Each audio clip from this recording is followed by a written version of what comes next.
Good afternoon. I'm Chair Will Hornaday, and I'd like to welcome you to the April Historic Resources Commission meeting. The HRC is a quasi-judicial body that's governed by the North Carolina General Statutes and the City of Asheville Unified Development Ordinance and Buncombe County Ordinance. We're authorized to hear requests for certificate of appropriateness for alterations, demolitions, new construction, and other work within historic districts for the alteration and demolition of historic landmarks and other duties, including preliminary review of subdivisions, as specified in the ordinances for the HRC.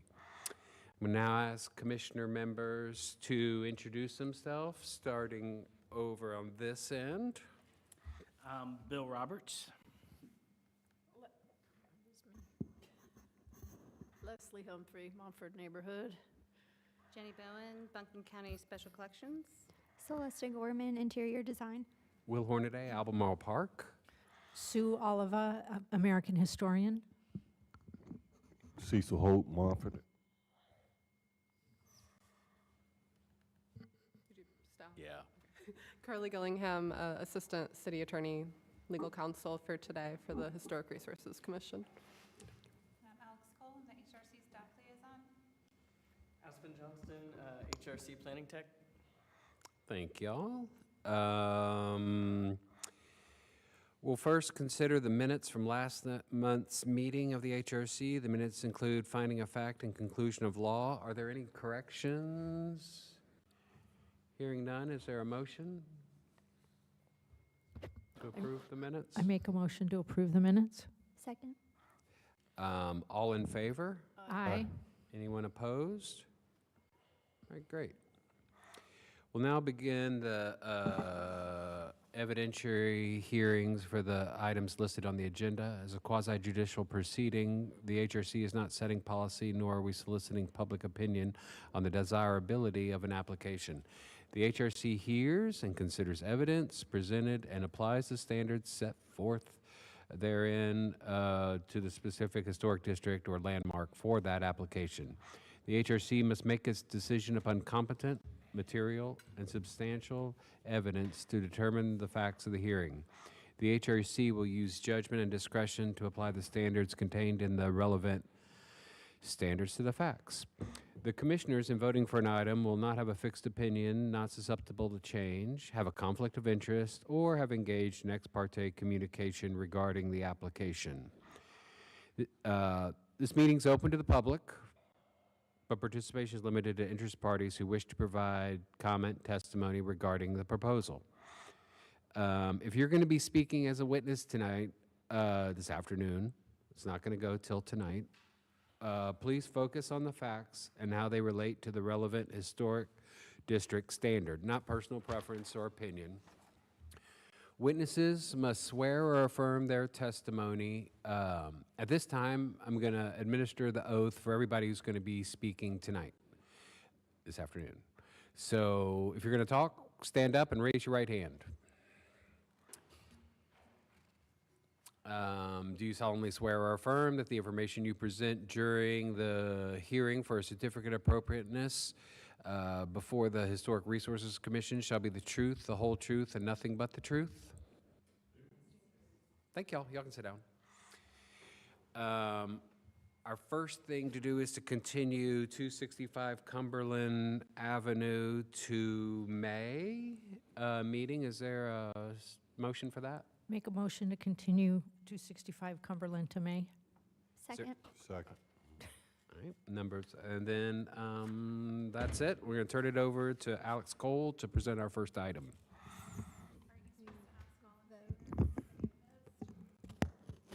All opposed for that motion? Oh, all in favor of that motion? Aye. Anyone opposed? That carries. Thank you, Alex. Got to keep us honest here. Thank you, Chair Hornaday and members of the Commission. We're going to get started with old business item at 9 Kitchen, please, if I can.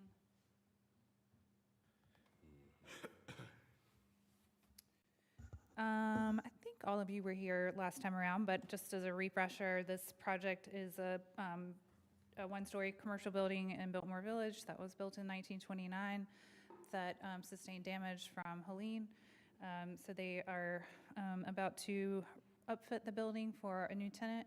So last month, we looked at some storefront modifications, and since that meeting, took the feedback from staff and the commission and revised the plans to leave the storefront configuration in place, since it is original to the building. I was able to go inside and see, you'll note in my staff report, I noted one thing is just that the existing wood storefront framing, some of it is not there, but some of it is. And even if it can't be retained, my recommendation would be that versus replacing it with like modern metal storefront material, that it should be more historically appropriate wood framing. And in particular, the framing on the top of the knee wall has more of a profile to it that I think is kind of, I don't know if it's not, wouldn't use the word unique or unusual, but it's more robust than would translate with a contemporary metal storefront system. So that was the only concern I noted there. They are going to leave the shingle exterior. So just a note on that. I did ask them or make sure they knew that we weren't saying they needed to retain the shingling, because clearly that's not original to the building. But their client just prefers to just keep it and repair it and repaint it. So that will remain. Just as an FYI, I know we were asking about whether the transom was behind the shingles above the storefront, and it is there. So unfortunately, it won't be exposed during this project, but it's there for future tenant or owner of the building to remove the shingles if they wanted that to be restored. So it was kind of cool to go in and see that it was there. And I think that was the only thing we really need. So they also modified the application to retain the one window that's intact on the back of the building, and it will be repaired versus replaced. And then there's one window that's like pretty much completely missing, and the door needs to be replaced. So we just need unless I missed them, which is entirely possible with this many projects, but I noted in here that we needed the manufacturer specifications for I believe, the window on the back. So those are all my notes, but overall, happy to see that the project moved in the direction of preserving the historic storefront. So, Any questions for staff on 9 Kitchen Place? There's another window to the left on the back. It's covered in a piece of aluminum. yeah, so the big window on the left, that's the one that's like pretty much completely there. Gone. There's like a little tiny bit of the sash. To the left of that. Yeah, to the left of the door. To the left of the window on the left of the door. Oh. Where there's nothing written on there, it just shows brick. Missed that.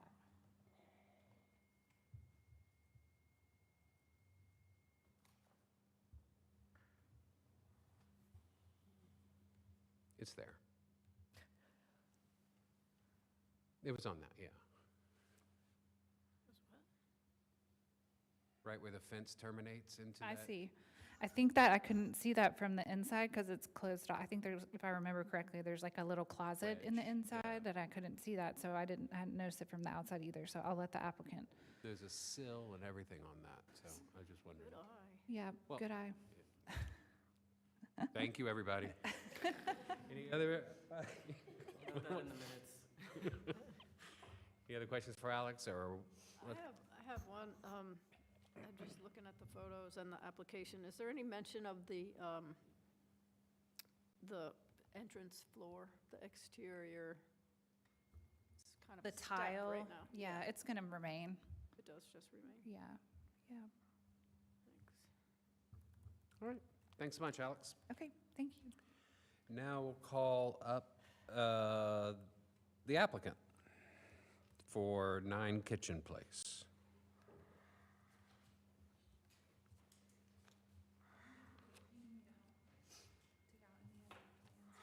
Just let me know. Okay, perfect. Do you want me to go back to the presentation, or? No, actually, if you can leave it on this picture here, this is great. Okay. Okay. Hi, my name's Robbie Frazier. I'm the nationwide construction manager for Tempur-Pedic. By the way, you guys are having beautiful weather. I'm here to talk about what Tempur-Pedic is looking to do. I've also brought some renderings that are actually a little bit more updated than what we have in this presentation, so you can see what the overall intent is. But the reason why I want to leave this picture up is all three of the windows, what our goal is to have them look like the window that was left intact. The only thing is there is a typo when we submitted, instead of the painting around it being brown, we're looking to request black, but we would want all windows to look like the paint window with the, what do they call it, Mitchens. So, and then the back door, we're looking to match the neighbor door, which is just been put in by Joseph A. Bank. And let's see. I'm not sure how to navigate your computer. You can just scroll across the bottom. Do you see the scroll bar? There it is.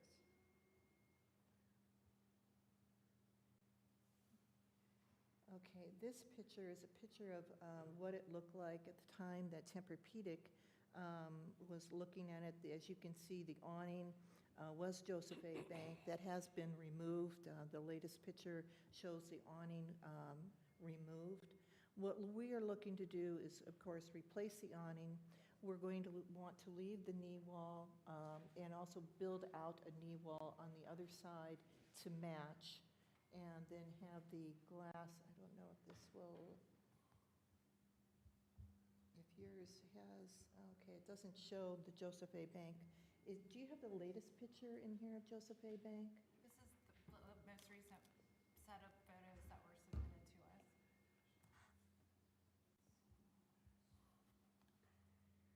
Maybe if you hit minus a few times, and then we can Thank you. navigate a little bit. It's hard to navigate somebody else's. There we go. Oh, now you've done too much. Okay, so I want to Just go down, kind of page down. maybe the arrow? Just with the, on the keyboard arrow? Thank you. Okay, so here's kind of a rendering of what we're looking to have this look like, leaving again the shingles at the bottom, bringing in this, the storefront door matches what our neighbor put, the Joseph A. Bank location.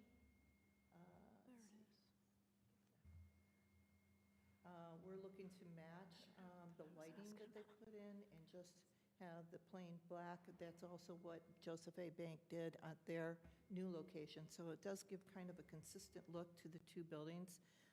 You can see that they are separate buildings. Over here, you can see the difference in the brick and basically the line between the two buildings. They were zero lot line.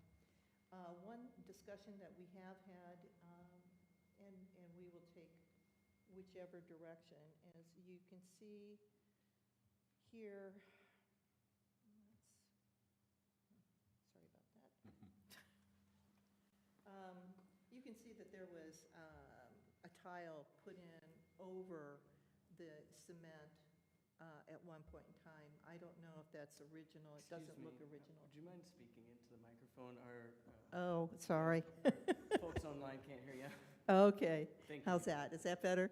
Sounds like it. So we're looking to, if that is not original to the building, I would really rather remove it because it's already a step up, and that adds about a ½ inch. So I'd have to have someone tell me whether or not that is actually original, but I would rather remove that to get it lower to the sidewalk area because I'm already concerned it's a trip and fall right there. And I'm also concerned about wheelchair access. The door, we're looking at matching, like I said, Joseph A. Bank, And then the windows, again, matching what they have next to our Joseph A. Bank. Their second section, not the paned window area. So I have also a picture, and it's very close to what you have here. What we have here, is there what it?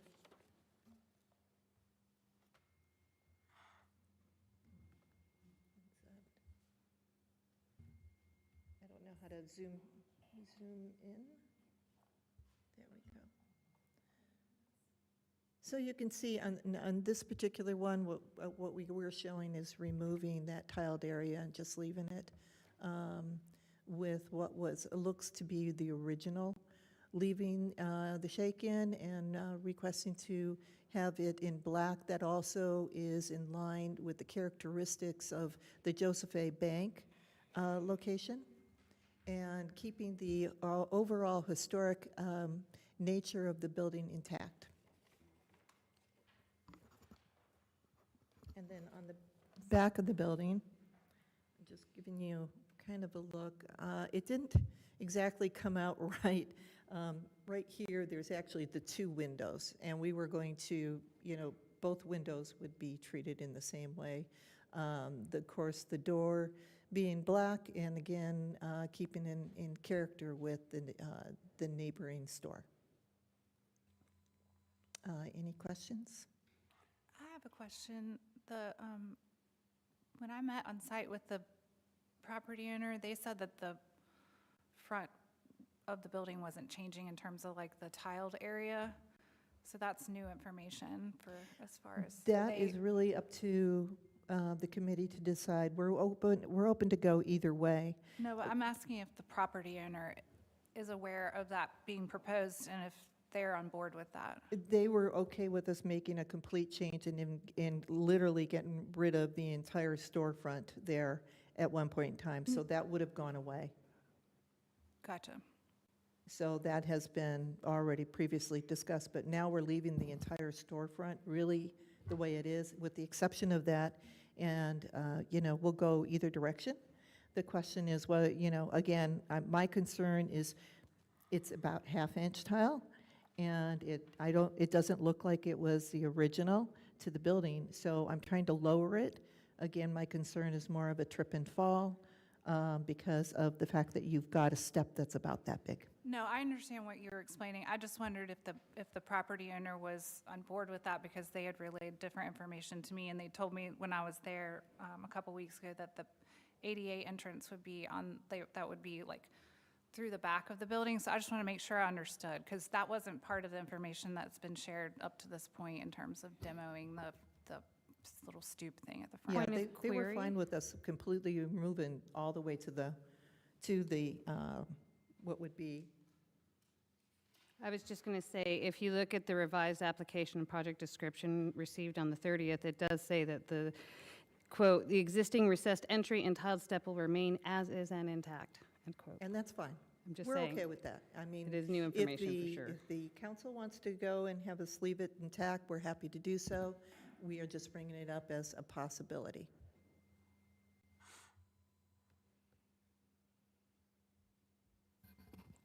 Anything else you'd like to bring up? No? Any other questions? Alex, if she wanted to take away that tile, could she do that as a separate, like not do anything to it until it gets reviewed separately, since it's in the application to not do something with it? but she Yeah, I wants mean, to? I guess I don't have the information on the provenance of that material either, so I feel like I can't really give the commission advice on that particular feature My today. recommendation is we just leave it intact. Okay, I was just saying, if she wanted to Yeah, and change that, it'd be another visit here, or is that a minor visit with you? it depends on, I think, what we find out about it, but you could always come back to the commission, like if you just leave it as is today and you guys go gather more information and decide a month from now you want to come back, we can always accommodate that for sure, so. Staff had brought up wood dividers, I think, instead of aluminum or whatever the material is on that front glass. Is that in this plan right now, or is it something that you'd consider The- on the front glass? The front glass was originally planned to be aluminum. It's a stronger material. You have large sheets of glass there than it would be wood, so it would be actually safer to have the aluminum there than the wood. But we will not defer from what is already in the Okay. application. And on the second slide, you showed 2 windows there. Have they changed size from what we're? No, it's just how I got AI to do a real quick fix on it. What's Okay. going to happen is, okay, now I got to navigate this thing again. Uh-oh. Yeah.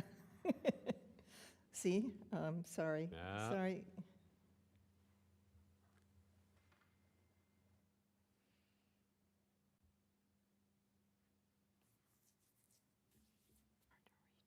it is.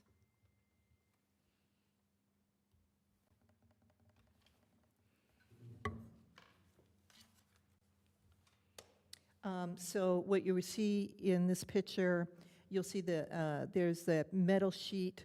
Yeah. That is a window. That would be restored to a window. Then you see the very large, no trespassing, sheet, window there that was completely broken out. That would be replaced. And then, of course, the other window that is intact, we would be just cleaning up, restoring it to its original.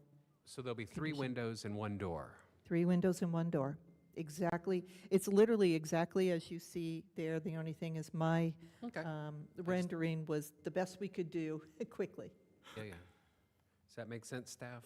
That there's 3 windows now Yeah, yes, thank you. and 1 door and black? In black. And that matches our neighbor on both the front and the back. I'll just remind the commission too that as far as the metal door that was recently approved on the building next door, that building was built in 1968 or 69 or something, so it's not apples to apples. That was one of my questions, was it looks like if you look at the newly provided interior photos, I have 2 questions. One, the door, is that an original door? Because it looks pretty significant, and I'm a little concerned about replacing it with just like a glass sheet. And then secondly, the ceiling tiles, the application just says you're going to kind of leave things as is and repair as needed, but I just want to, like, you are leaving those ceiling tiles and repairing, The right? ceiling tiles are mostly removed due to the damage from the flood, so the few that are left are going to be removed. The ceiling is, and we still are having an issue with potentially mold in that area because it is very musty in there.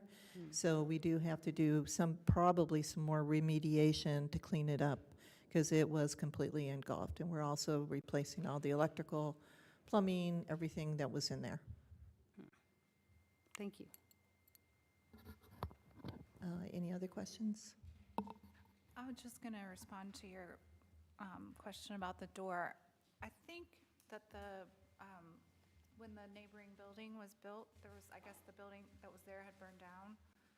And because the neighboring building, if you recall, I wasn't here at the December meeting, but you all approved for the replacement of that door because it was a 1960s era door that looked pretty similar to the door that's on this building. Like kind of had more of like an English cottage, I don't know, something vibe to it that wasn't anything to do with these 2 buildings. So I don't think that the door on this building is original, no. Should that door be stored at 60 years old, or does it just go to? I mean, I think it's probably pretty damaged from the flood, yeah. It's very damaged. It's not restorable. It would have to be replaced with But maybe just for, okay. a new wood door. So what I'm seeing is a hang-up. I think I'm not hearing any pushback on the windows on the back and the doors on the back, door on the back of the building. It's just staff's protection of over-illuminizing the historic district with the slats between the panes of glass, along with the current door, I think might help to keep the glass plate door that you're proposing, but to have a stronger wooden dividers between the wood. Is that correct on staff's? I think that would be, I mean, I think you could probably, if there were, the standards say that the exterior material should have a painted or bronzed finish. Maybe it's the commission's opinion that if, like, the storefronts, that part of it's completely missing, it's okay that, you know, this black metal is similar enough to what historically it was. That's really up to the prerogative of the commission. It's a little bit subjective, but we haven't seen, most of the storefronts that we've seen so far in Biltmore Village, as far as repair work has gone, have been just repairing the existing materials versus needing to replace, so. And you felt when you were on site from inside that what percent of the wood was fine on those, on the store, on the glass-ish? Probably, I mean, obviously, I'm not like talking about the structural integrity of it, but as far as like to me, like I was saying before, I don't know what you call it, but the trim board that's on top of the knee wall, that's below the window, like probably like at least one half of it was still there, and to me, it has like actually a distinctive shape to it versus the dividers between the glass were pretty thin and just really simple. So I more so am just talking about kind of like primarily the knee wall, but if that leads us into all of that needing to be wood, since we know what the material is, then I certainly support that because I think that's truer to the preservation ethos. So I don't know if that helps. Yeah, so what, I'm going to try to enlarge this. You can see in this picture, hopefully if I can navigate this well enough. Okay, this is as large as I can get it. As you're looking at the front of the storefront, the area here where I have my cursor to the right, that knee wall with the shingles is still in place. Everything here from the door all the way over, that knee wall is completely gone. There is nothing left. No. There is just, that is completely boarded up. But you're replicating the left and the right. Right. Yeah. And so now we're going to go rebuild. This whole section is going to be new, but it's going to look like what was historically, or actually, I believe Alex had said it was installed in 1970-ish. So we're just going to replicate what's already there on the left-hand side. Okay. And then match the door that was installed recently in Joseph A. Bank. Any other questions for the applicant? All right, I think we're set for a while. All right, We thank might you call so you much. I appreciate it, Okay. thank you. Now we're going to open the floor for public comment. Is there anybody here to speak on this? Seeing none, I'm going to close the floor. Commissioners, any comments on this application? That right now, the alcove flooring's remaining the same. The alcove remains. The dividers on the glass is a metal material painted black, and the back windows are painted black. And a door is being added on the back. And I think that's the extent of our overview on this. What's that? The black awning. And the black awning, thank you very much, from the back of the room.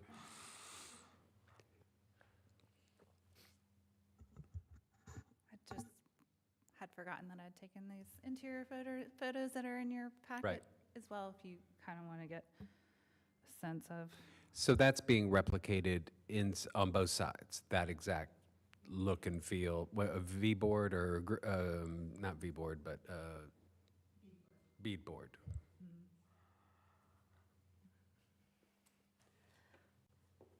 Yeah, I'm sort of a little bothered by the aluminum as well. I prefer wood, just for the nature of the historic district. I don't know what the size difference would be if it was wood versus Wood, are you talking about the dividing lights or the door? dividing. Mm-hmm.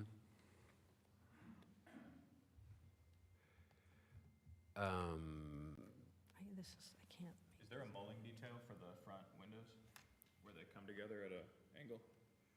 Let's, In the hold on, we got to bring her back up if we're going to have some questions. Yeah, I do have a question. Okay, we got a question for you. Yep.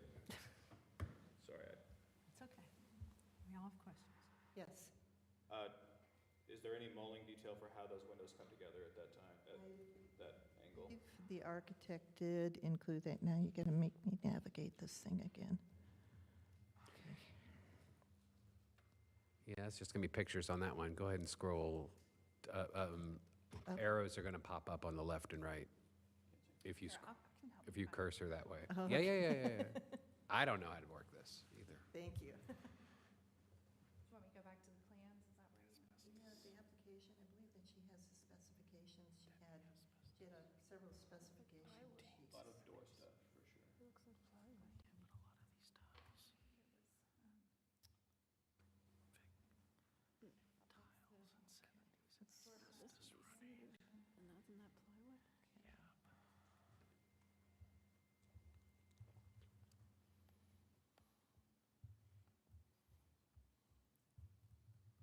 And then at that same angle where they meet, you're kind of going for a minimal or a style that will match the door, that medium style for the door is kind of the Right. goal.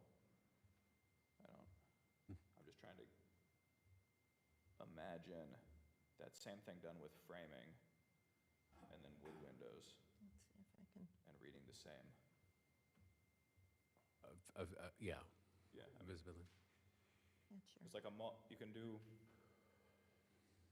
it might be like material constraints if they're going for a minimal, like a medium style, there might be material constraints. Also, would you mind speaking into the mic? You're very loud, but not mine. Material constraints, if they're going for that medium style across that entire opening, that's all I'm. Well, with the, typically with our mullions, we go with a very minimum style. We really don't like to have a very large mullions. That is our typical, and again, with the idea would be, our original plan was to make the mullions, the aluminum, the knee walls would stay intact. I'm trying to, Alex, I apologize. That's okay. Can you pull up the one picture you had from the inside?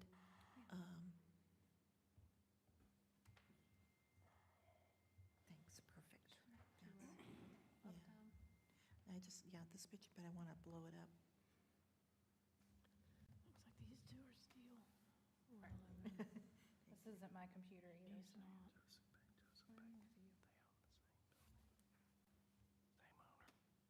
I'm used to just grabbing stuff on the screen. Okay. All right, so what I'm showing here is, here's your two windows. You can see that you do have the wood on the bottom, but everything else, any kind of wood that would have been between the two panes pretty much is missing. You do have the wood at the top as well.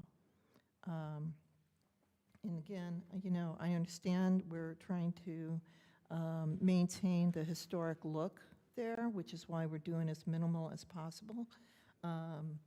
But you can see a lot of this is going to be restoration. And let me face down here. This right here, this is probably going to end up needing to be restored. It is in very bad shape. If you go and kind of kick the wood, the wood gives. So this whole section down here will more than likely, I don't know that I can save it. And so just being straightforward on that, we'll do the best we can, but it is, But you're replicating the same. Yeah, We're style that's the replicating key. style. On the- It's the side that's having not it look there. the same. yeah, we're going to have it look the same, exactly.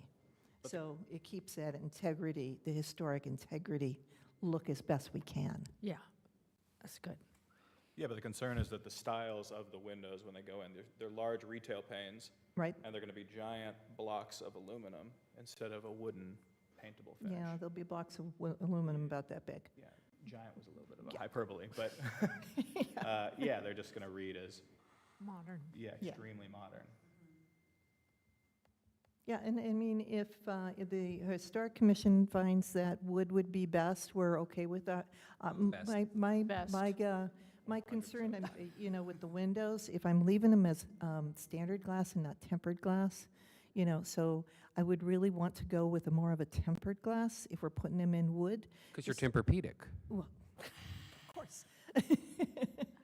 But just to make it, I'm thinking also from a safety issue. Those are large panes of glass. So if we're going to do the wood, then I'd like to, instead of doing standard glass, have it tempered glass to make it safe. Okay. Sure. Is the commission okay with that? And we can, Yeah, wood's good, tempered glass. so Good with I that? I think you've checked all the boxes for a perfect tenant in Biltmore Village. So, are there any other questions for the applicant? All right, Okay. thanks a bunch. All right, thank you very much. We've already closed the floor for public comment, and is there any additional comments amongst commissioners? Happy now. Hearing none, is somebody willing to begin a motion for 9 Kitchen Place? Motion to approve certificate of appropriateness. Could you try and speak right into the Yeah, sorry, I'm really bad They're about very that. adjustable. You can put it right in. Yeah, but then, why, Can't hear then you wouldn't speak to me? Chairman, based upon the evidence presented to this commission, including Exhibit A, application, project description and owner affidavit, Exhibit B, site survey and floor plans, 3 pages, Exhibit C, material specifications, 57 pages, Exhibit D, photos and proposed elevation drawings, 5 pages, Exhibit E, additional photos, 2 pages, added by staff March 11th, 2026, Exhibit F, interior photos, 3 pages, received March 12th, 2026, Exhibit G, revised application and project description, 4 pages, received March 30th, 2026, Exhibit H, revised plans and additional photos, 19 pages, received March 30th, 2026. Exhibit I, revised material specifications, 8 pages, received March 30th, 2026. Exhibit J, additional photos, 2 pages, received April 8th, 2026. And the commission's actual inspection and review of the subject property. I move that this commission approve the certificate of appropriateness based on the following. 1, that the application is repair of existing storefront, including restoration and repainting of shingle siding, replacement as needed of damaged wood storefront framing, and replacement of existing entry door with new wood single light door. Storefront will retain its existing configuration, replacement of existing green fabric awning with new black fabric awning, and installation of 3 new gooseneck light fixtures on front elevation. Replacement of the 2 missing multi-light wood windows with new painted wood window and framing, and replacement of damaged pedestrian door with new hollow core metal pedestrian door on the rear elevation. Existing wood window and door trim framing on rear elevation to be retained, repaired and repainted as needed with any new material matching existing in dimension, configuration, and material. All work will be completed in accordance with approved and attached drawings and plans. All permits, variances, or approvals as required by law must be obtained before work may commence. 2, that the standards for color found on pages 43, 44 of Chapter 7 and illumination pages 45, 46 of Chapter 8 of Book 1 and general standards for rehabilitation found on pages 5 through 10 of Chapter 2 and standards for rehabilitation of commercial type structures found on pages 11 through 16 of Chapter 3 of Book 2 of Biltmore Village Historic District Design Review Standards adopted October 1st, 1988 were used to evaluate this request. This application does meet the design standards for the following reasons.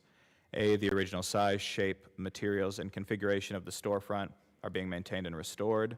B, existing window and door on rear elevation are damaged beyond repair. New window will be wood and door will be metal and similar materials and design employed historically. C, new light fixtures are simple and appropriate to the period of the building. D, paint colors are consistent with the established color palette for the district. 4, that the action and improvements proposed in the application before us for a certificate of appropriateness are congruous with the special historic character of the Biltmore Village Historic District. Is there a second? Second? All in favor? Aye. Opposed? Based upon the foregoings, findings, and for the reasons set forth therein, I move that a certificate of appropriateness be issued. Sorry, we need the Front windows being wood. reading the front door and rear window specifications. Yeah.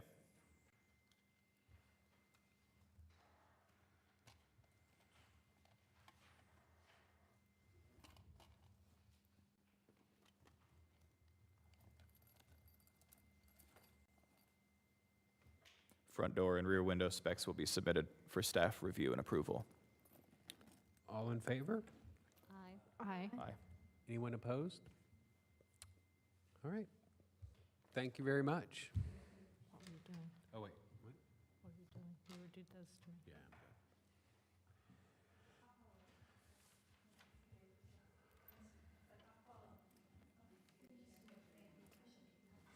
Very excited about my picture. Great. Next old business item, also from last meeting, 16 Short Street. This application is for a solar array at this little 1.5-story structure.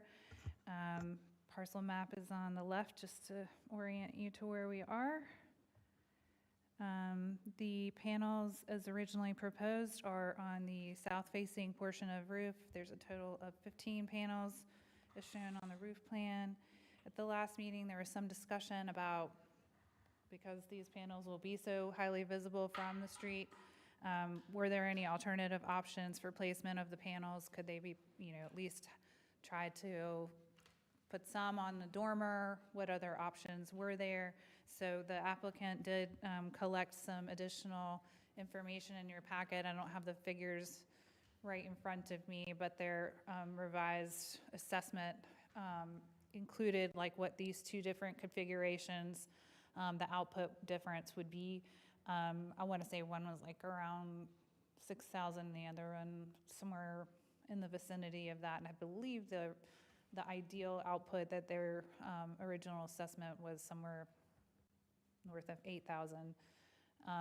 So it didn't seem like there was, I don't know, I wouldn't, in looking back at the minutes, I couldn't gauge whether there was like a consensus, if you will, on one side of the fence or the other. I think it was more so just the consensus was the commission wanted to understand if there were alternatives possible.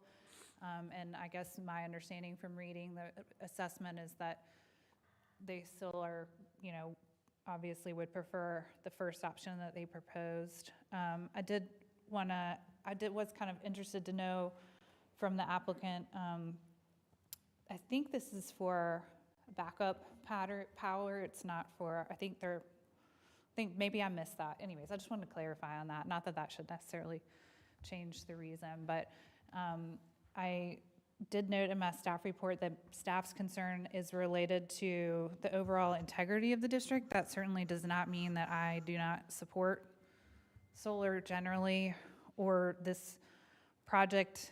Even I am just sort of, in my mind, this is a new frontier for us where we're starting to see panels more visible in the district, and that, to me, it is over time going to change the character of the district, being that these will be so visible. So it's just a tricky one to navigate. It's not a historic house, but it is important to consider the overall impact of any solar project or any other project for that matter on the rest of the character of the rest of the district. So I'm interested to hear your thoughts today, but that's all I have. I don't really have anything new from last time around. Any questions for staff? All right. Okay. Thanks a bunch. Thank you. Now we'll call up the applicant to come and tell us about their project. But let's just have one come up, because I couldn't hear, when I was trying to listen online, 2 people doesn't work, because I could only hear. One at a time. I could hear none of them, They one come at a up- time. Yeah. All right. Good We'll start. afternoon, Stephen Pronovost, I'm the applicant. All right. And Megan Price is here from Renewsit Energy. At the past meeting, there was discussion about alternatives, and Renewsit did do 3 plans. There were one that wasn't even submitted, where the 9 panels on the front of the house were moved to the north side and put between the 2 dormers so they wouldn't be possible to be seen, but it reduced the solar output energy by over 50%. So it's not, any other configuration than what we've submitted Okay. is not feasible. I'd also like to point out, within a block of my house, from the public way, I can see 5 solar panel houses right from my house. So to say that, we're in the neighborhood there, it's an issue, I don't see it that way, but that's, any other questions? Any questions for the applicant? A lot of shaking heads there, so I think we're good. I think we're okay. Okay, thank you. All right. Now I'm going to open the floor for public comment, if there's any other public comments. All right, I'm going to close it, and we're, commissioners, thoughts on our, from the standards, I understand staff's hesitation as this goes forward. I think it's a unfortunate location of the house with the solar panels, but it's fortunate for the owner. And I'm not opposed to the original array of 6 on the left and 9 on the right, as originally proposed by the applicant. But I'd like to hear from others on how y'all feel about it. You're okay with it in that configuration? I'm okay with the original configuration. Okay. I am as well. I think, we asked him if he could just confirm that there wasn't a way to tuck some panels back in a different area and still get the same result. And he did that, and he can't get the same result, so I'm for the project. Thank you. Any other comments from commission members? And I should probably put a standard to it that energy collectors shall be located as inconspicuously as possible while still allowing reasonable use. I think on this house, that's where this is. It's not on the front of the house, but it is on the, a long street that you can see it for a bit. But as the applicant pointed out, there's others. There's another one, four doors down, that's not as troublesome. Any other comments? Then maybe if we're ready for a motion, let's make a motion.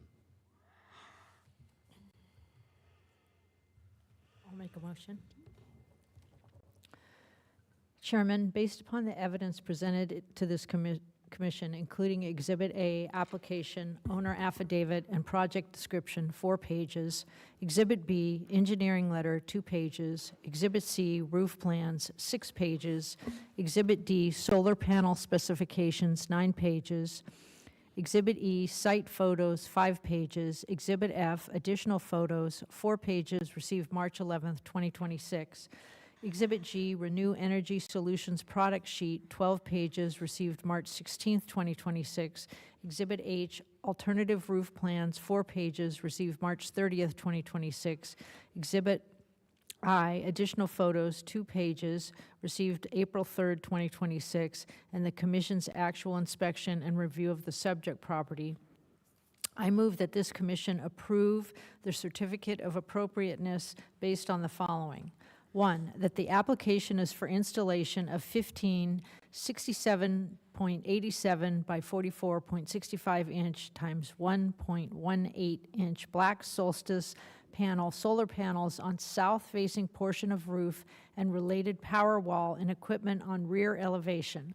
All work will be in accordance with attached and approved drawings and plans. All permits, variances, or approvals are required by law must be obtained before work may commence. 2, that the standards for sustainability and emerging technology found on pages 80-81 of the Montford Historic District Design Review Standards, adopted April 14th, 2010, and amended December 11th, 2019, were used to evaluate this request. 3, this application does meet the standards for the following reasons. A, solar panels are located as inconspicuously as possible while still allowing for reasonable use, and they will not detrimentally impact the historic character of the district. Number 4, that the action and improvements proposed in the application before us for a certificate of appropriateness are congruous with the special historic nature of the Montford Historic District. Is there a second? Second. All in favor? Aye. Anyone opposed? Just me, no. Humphreys opposed? Humphrey? And then, Based upon the foregoing findings and for the reasons set forth therein, I move that a certificate of appropriateness be issued. Second. all in favor? Aye. Opposed? Nay. All right.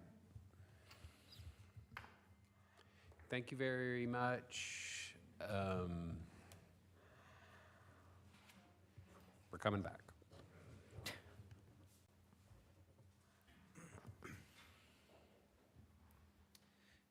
Okay. Next item is 255 Cumberland Avenue. This application is for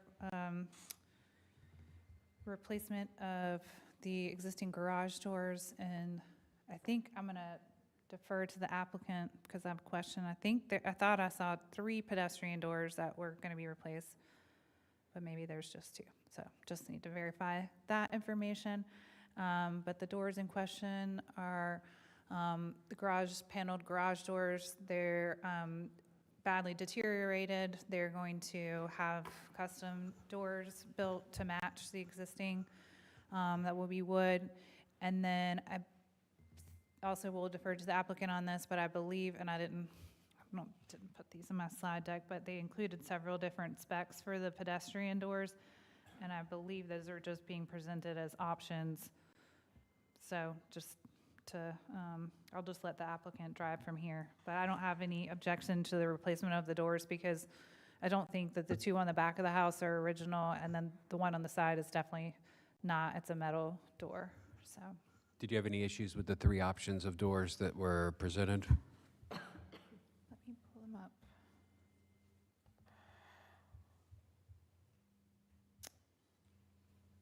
Option 1, option 2. I mean, my thought is probably the half-light window would make the most sense because this house does, I think it's got like 12 and 9 light.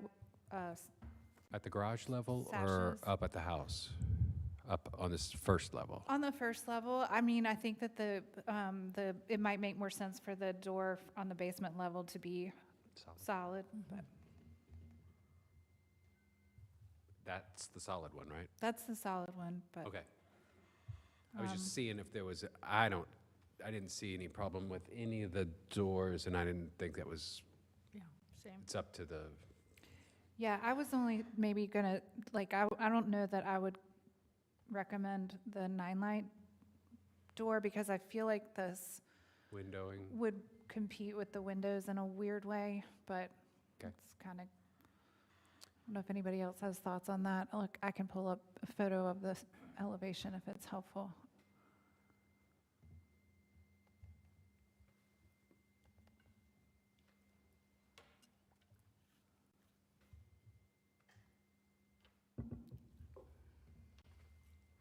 So they're 12-light windows.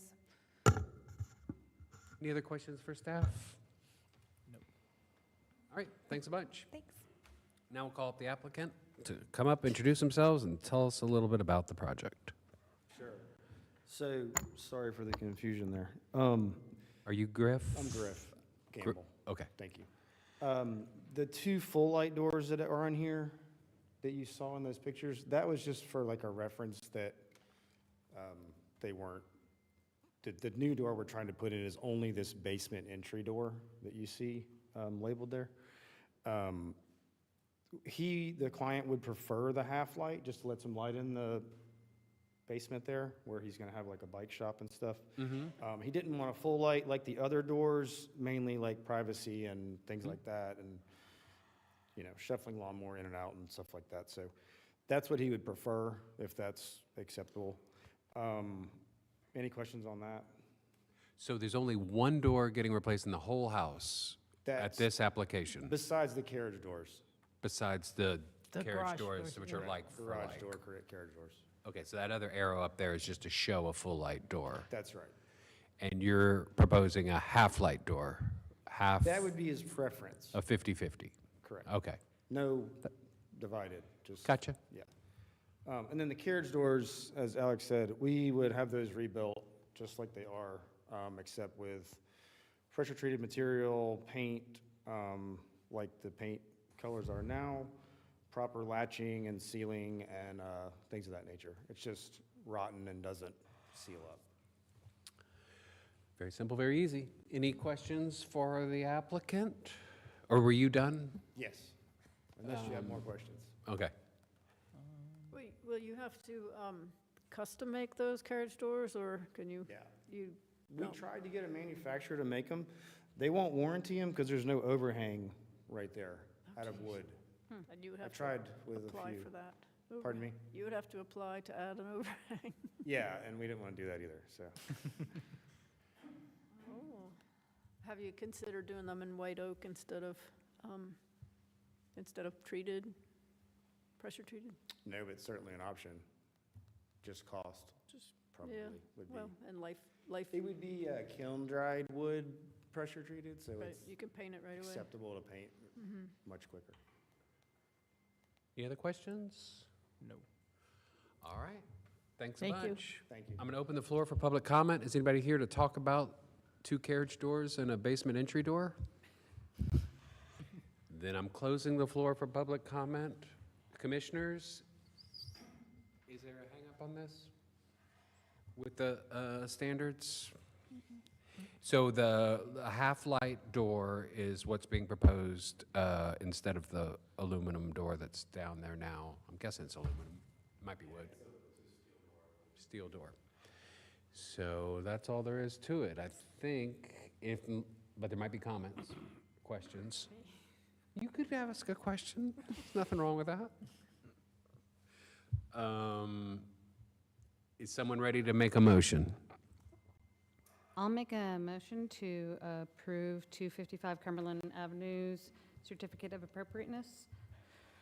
Chairman, based upon the evidence proposed to this commission, including Exhibit A, application and project descriptions, Exhibit B, door specifications, Exhibit C, photos, Exhibit D, additional photos received March 31st, 2026, and the commission's actual inspection and review of the subject property by all members, I approve that this commission approve the certificate of appropriateness based on the following. 1, that the application is to replace existing wood paneled garage doors with new custom-made painted wood garage doors matching existing. Replacement of 1 existing non-original pedestrian doors with a new half-light wood door. All work will be completed in accordance with approved and attached drawings and plans, and all permits, variances, or approvals as required by law must be obtained before work may commence. And that the standards, windows, and doors found on page 84 through 85 of the Montfort Historic District Design Review Standards adopted April 14th, 2010, and the amended December 11th, 2019, were used to evaluate this project. 3, their application does meet the design standards for the following reasons. A garage door, the garage doors are deteriorated beyond repair. New doors will be wood and will match existing design, dimensions, and material. B, pedestrian door to be replaced is not original to the structure. The new door will be wood and compatible with the original openings and historic character of the building.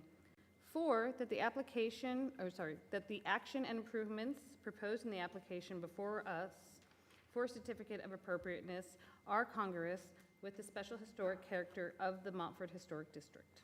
Is there a second? Second. All in favor? Aye. Opposed?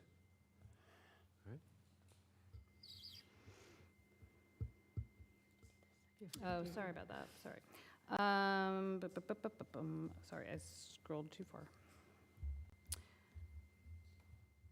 Based on the foregoing findings and for the reasons set forth therein, I move that a certificate of appropriateness be issued.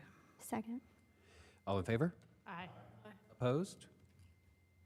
All right, that passes. Thank you all thank you very much for coming in.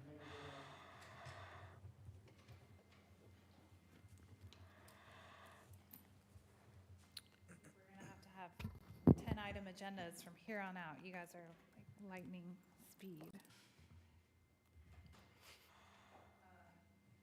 Okay, next item, 227 Cumberland Avenue. This application is also super simple. This is the Greek Orthodox Church on Cumberland. As you might be familiar, they need to replace or want to replace some windows on the back of the building. There are 3 stained glass windows, and they are just proposing to remove the windows and fill the openings for different interior programming. So this is a non-contributing structure to the district. So it's on the back of the building, not noting any concerns. So Questions for staff? All right, thank you very Alex. much. Now we'll call up the applicant for Come on up. 227 Cumberland Avenue.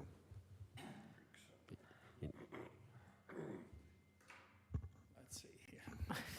Good afternoon. My name is Andrew Apostolopoulos. I'm a member of the Holy Trinity, the Greek Orthodox Church. were you sworn in? I'm sorry. I'm sorry? Were you sworn in, Andy? Yeah, let me swear you in real quick. Oh, okay. You may have missed the good times on that. Raise your right hand. Do you solemnly swear or affirm that the information you present during the hearing for a certificate of appropriateness or before the Historic Resources Commission shall be the truth, the whole truth, and nothing but the truth? Yes, I do. Thank you very much. Start all over? No, just keep talking. Okay. Again, my name is Andrew Apostolopoulos. I'm a member of Holy Trinity Greek Orthodox Church and the vice chairman of our board of directors. Alex very much explained the scope of the project. We're doing some very extensive interior work in our church called iconography, and we will, on the interior of this east section, we need to have a surface that does not allow for the intrusion of moisture, because all of our paintings are in canvas. So these windows are on the east part of the building. They're not visible, basically, from any of the public domain, and well, that's what we were requesting. Okay. The repair will be done with ethos that will exactly match the rest of the church building and our community center, which is adjacent to it. Great. Any questions for the applicant? I have one. The iconography that's new, it's on the inside of the building, right? Correct. So you want to skin that interior wall for hanging your Correct. art. We're doing a very extensive interior project that involves the entire building. And this east wall is part of that. See it on TV. Oh, okay. All the folks following at home.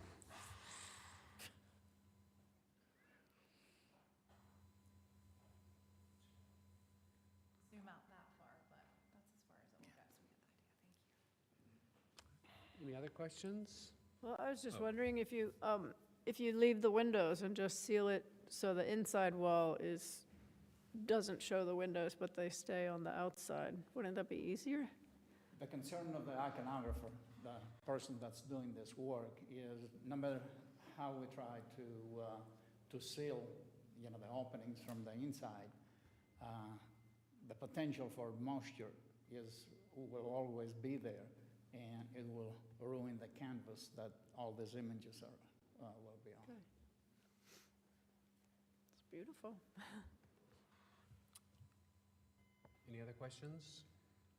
All right, thank you very much for coming Thank in. you.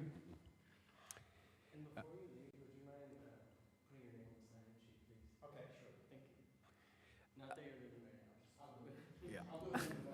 there, Either one.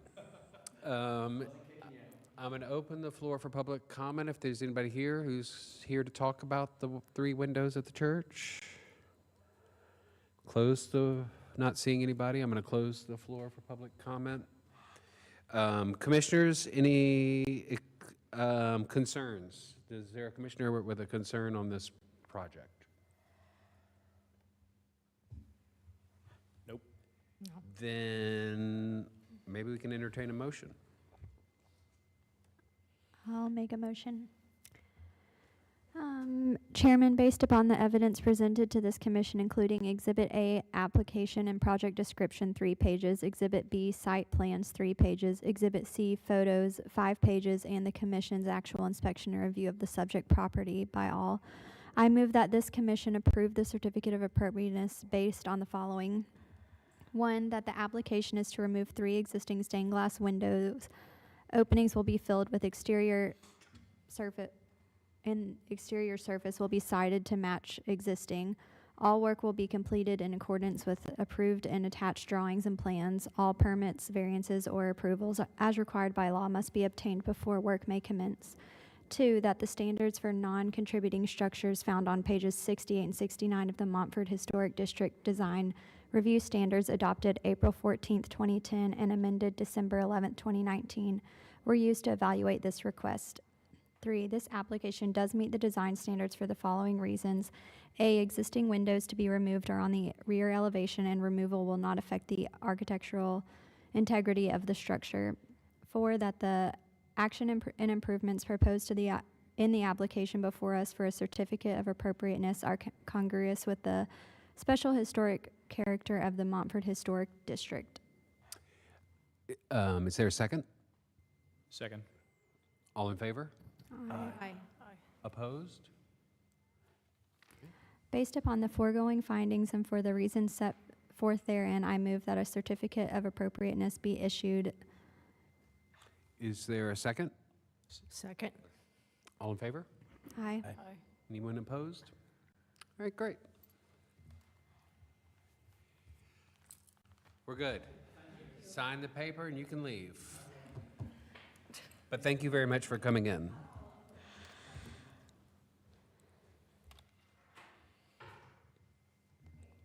Next project. 62 Cortlandt Avenue. This application is for porch enclosure. Just to give context, site map on the left and front elevation on the right. This is, I probably should skip to the third slide just to give context. So on the right-hand side, you can see the on the top right, the porch is on the back corner of the house, little small guy, and there's a non-original metal overhang over the stair that enters into the little porch. So the application is to enclose the porch, and this is the existing and proposed floor plan that you'll see.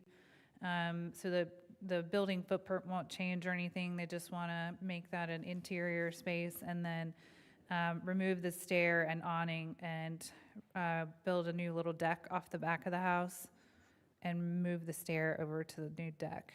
So that will be repurposed. They are proposing to repurpose the existing porch railing on the deck, and then I guess whatever new material will match the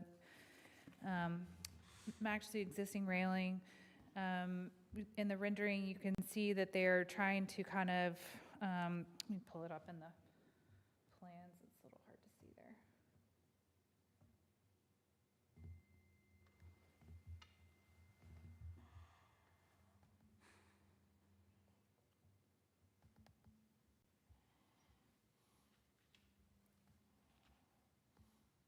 So they're proposing to, there's a door within the porch as well as window, and they're gonna bump those out to the new exterior wall.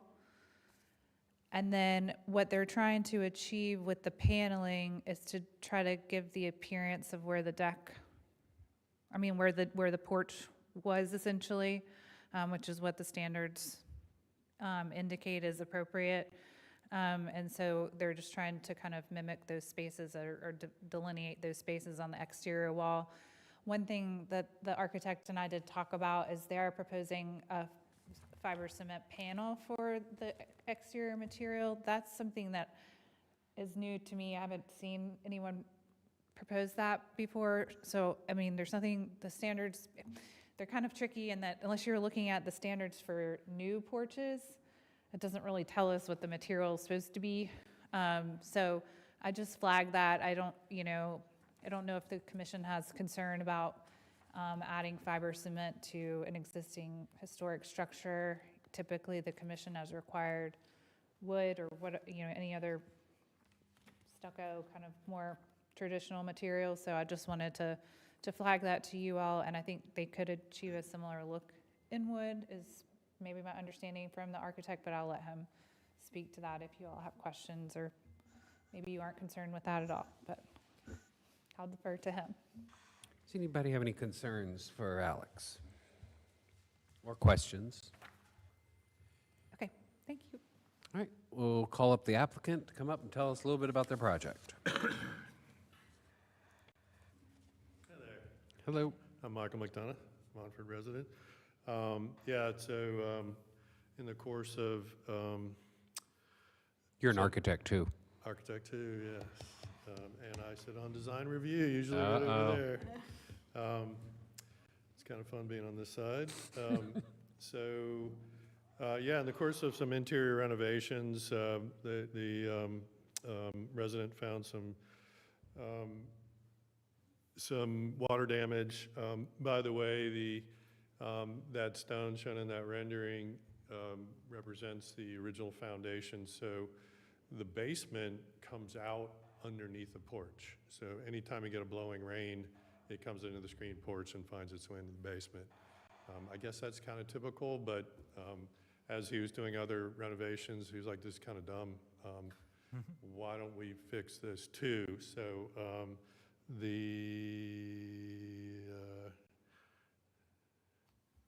how do I get to the scroll bar? Oh, there it is. No. Anyways, I was going to go back to maybe some pictures. We're working kind of within the existing trim, if you can go to the back corner. So there's existing trim kind of framing that opening. There's a header there, and then on either side there's some green trim. So rather than stitch in shingles, we thought, well, let's just go ahead and reflect the panelized nature of that and kind of tell the story that there used to be a porch there. So in doing so, we're going to take, as you can see, that window and that door, we're just going to pull it out.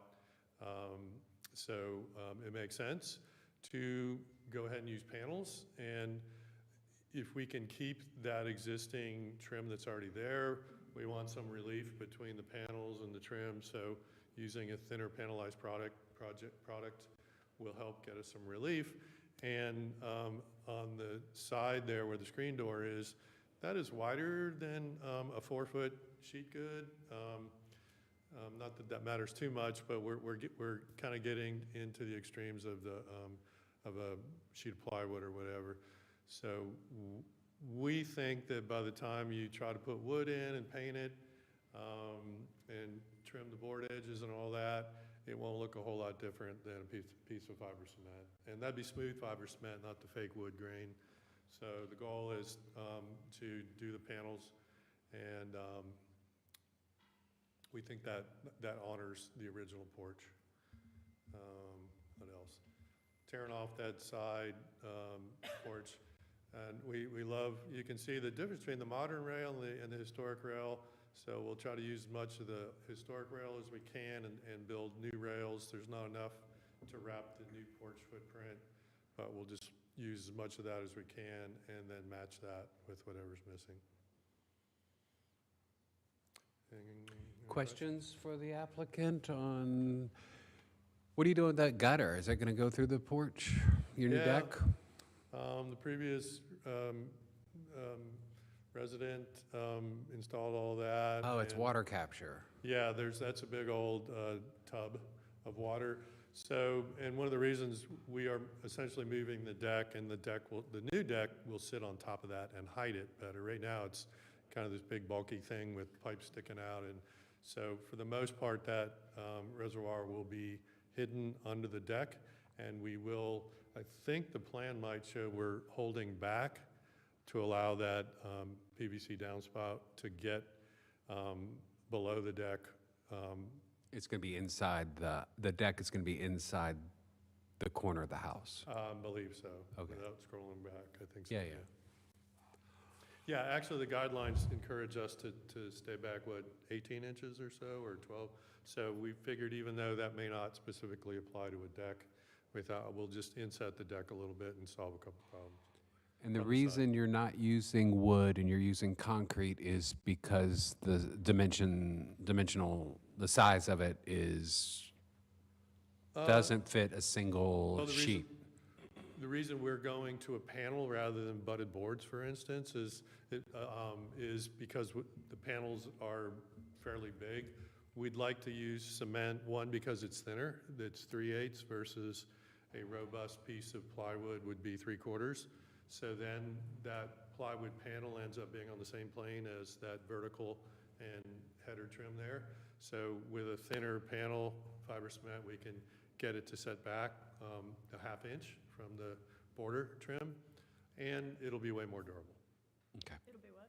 Way more durable. Durable. Yeah, durable. Questions for the applicant? Will the orientation of the fiber cement panels be oriented kind of like the screens are? Is that what you're saying?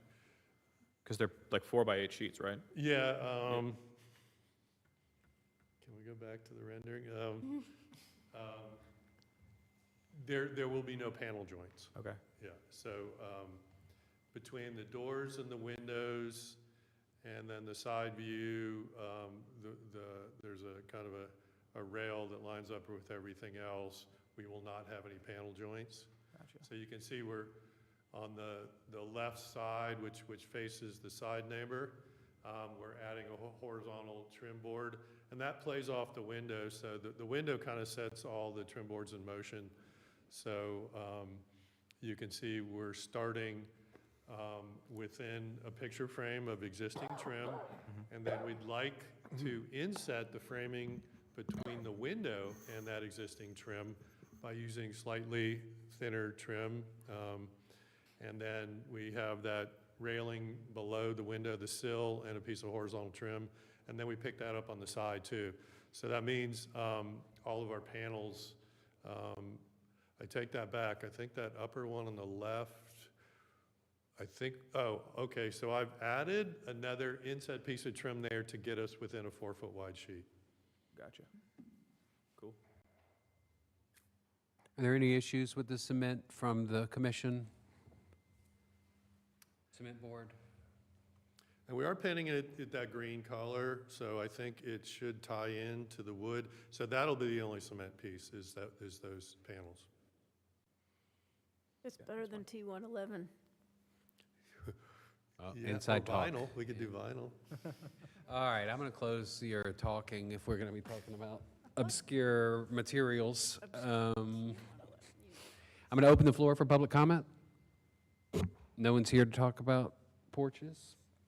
So that's closed. Commissioners, any concerns with this application as presented? No. I'm willing to entertain a motion. Okay. Make sure I got the right one. Chairman, based upon the evidence presented to this commission, including Exhibit A, application and project description, 3 pages, Exhibit B, floor plans and elevation drawings, 4 pages, Exhibit C, photos, 7 pages, Exhibit D, owner's representative affidavit, 2 pages, received 4/8/26, and the commission's actual inspection and review of the subject property. I move that this commission approve the certificate of appropriateness based on the following. 1, that the application is to enclose the existing screened porch on rear elevation with relocated window and door, painted smooth fiber cement paneling and wood trim. Construction of new 6-foot by 8-foot wood deck on rear elevation, existing porch railing and steps will be repurposed on deck, removal of metal awning. All work will be completed in accordance with approved and attached drawings and plans. All permits, variances, or approval as required by law must be obtained before any work may commence. 2, that the standards for porches, entrances, and balconies found on pages 72, 73, and decks on pages 38, 39 of the Montford Historic District Design Review Standards adopted April 14th, 2010, and amended December 11th, 2019, were used to evaluate this request. 3, this application does meet the design standards for the following reasons. A, porch is to be enclosed, is on the rear elevation, and the enclosure is designed so that the historic character and features of the porch are preserved. I'm going to add one for you real quick. B, existing window and door are being reused on exterior walls. 4, that the action and improvements proposed in the application before us for a certificate of appropriateness are congruous with the special historic character of the Montford Historic District. Is there a second from Gorman? All in favor? Aye. Opposed? Based upon the foregoing findings and for the reasons set forth therein, I move that a certificate of appropriateness be issued.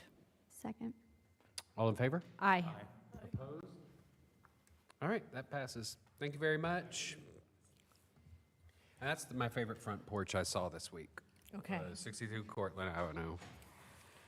All right. People were taking pictures of it. Cool house. You don't care.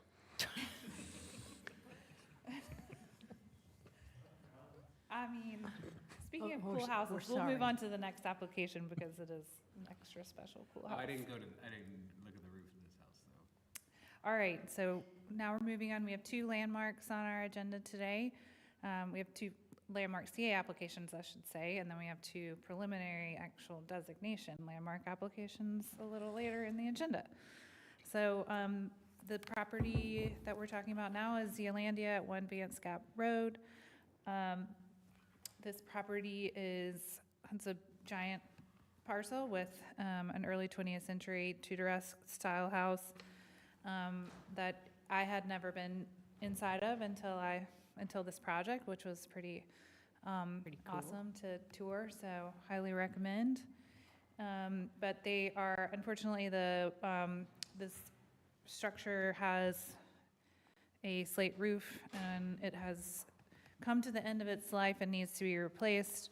We would typically approve this application at staff level for straight roof replacement. They are replacing it with, although the roofing shingles look gray, were actually green historically, and the Vermont slate material on the left is the proposed replacement material that matches the existing. The reason why this is coming before you today is we aren't sure when it was installed, but there is some galvanized metal, like ridge caps, et cetera, that are in place on the roof, and they want to replace those with copper. So whenever there's a change in material, we bring that to the commission. I'm not noting any concerns, though, about the change in material, as it is a period appropriate material. I have seen, I don't know if you're probably familiar, Commissioner Humphrey, since you live in Montford, but like I have seen slate roofs that have actually like historically very detailed turn metal ridge caps, like if you, at the right end in Montford, where it would be a concern to change the material, but in this case, if there was something there, it's not there anymore, so I'm not noting any concern, so. Any questions for staff about the roof of Zealandia? Okay, thank you. Thank you. We'll call an applicant up to add any other information they have that Alex didn't cover. I'm hearing from the floor that there's not going to be and I don't think you were sworn in on top of that, so we don't have time. No, sit down, sit. Any comments, or is anybody else here to speak on the matter of the Zealandia slating? Then I'll close the floor for public comment. Commissioners, any concerns about the, this project? So I just want to understand, it's just a roof replacement, and they need to do the ridge caps and the flashing. and the Correct. The crickets. galvanized is rusted, and it looked like there were, slate was missing, and, from, yeah, With all the trim pieces. yeah, in and copper. so they're wholesale replacement of it. Any other questions, or are we ready for a motion that fast? Such a big roof, we should talk about it longer. I know.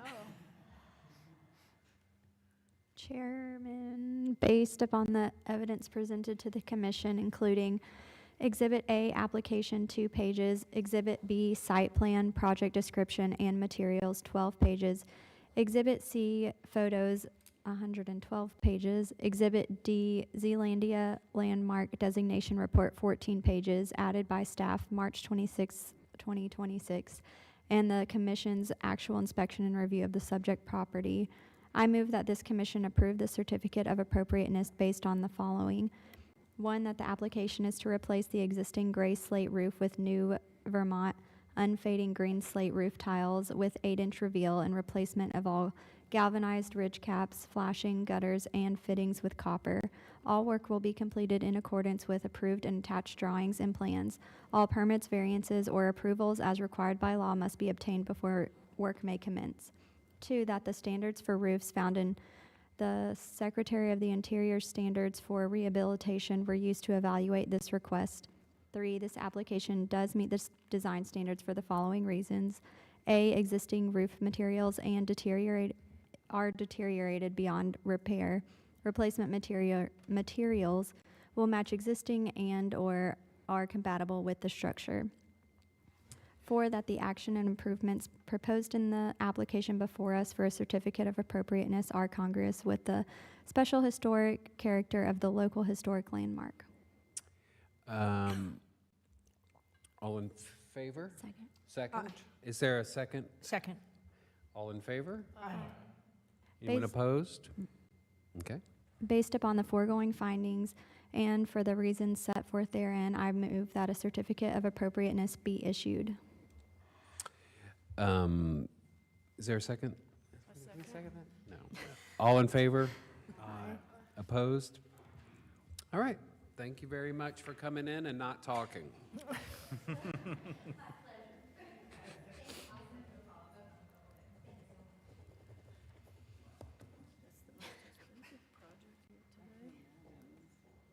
Not talking. Slate and green slate. I was wondering what they were there for, Okay, none of them. The next application is for one of our newer local landmarks, Walton Street Park. This designation went through in 2022, maybe? So this has been a long time coming. If you aren't, I don't know if everyone's familiar with the site, but there is a historic pool and pool building on the site. Just to give a little bit of context, since it is such a large park site, when the landmark designation went through, the pool and the pool building itself were included as contributing resources, but the ball field and the basketball court, picnic shelter, et cetera, were considered non-contributing features. So some of that's already been altered. So today we're primarily just focusing on the pool and pool house and the immediate areas around them.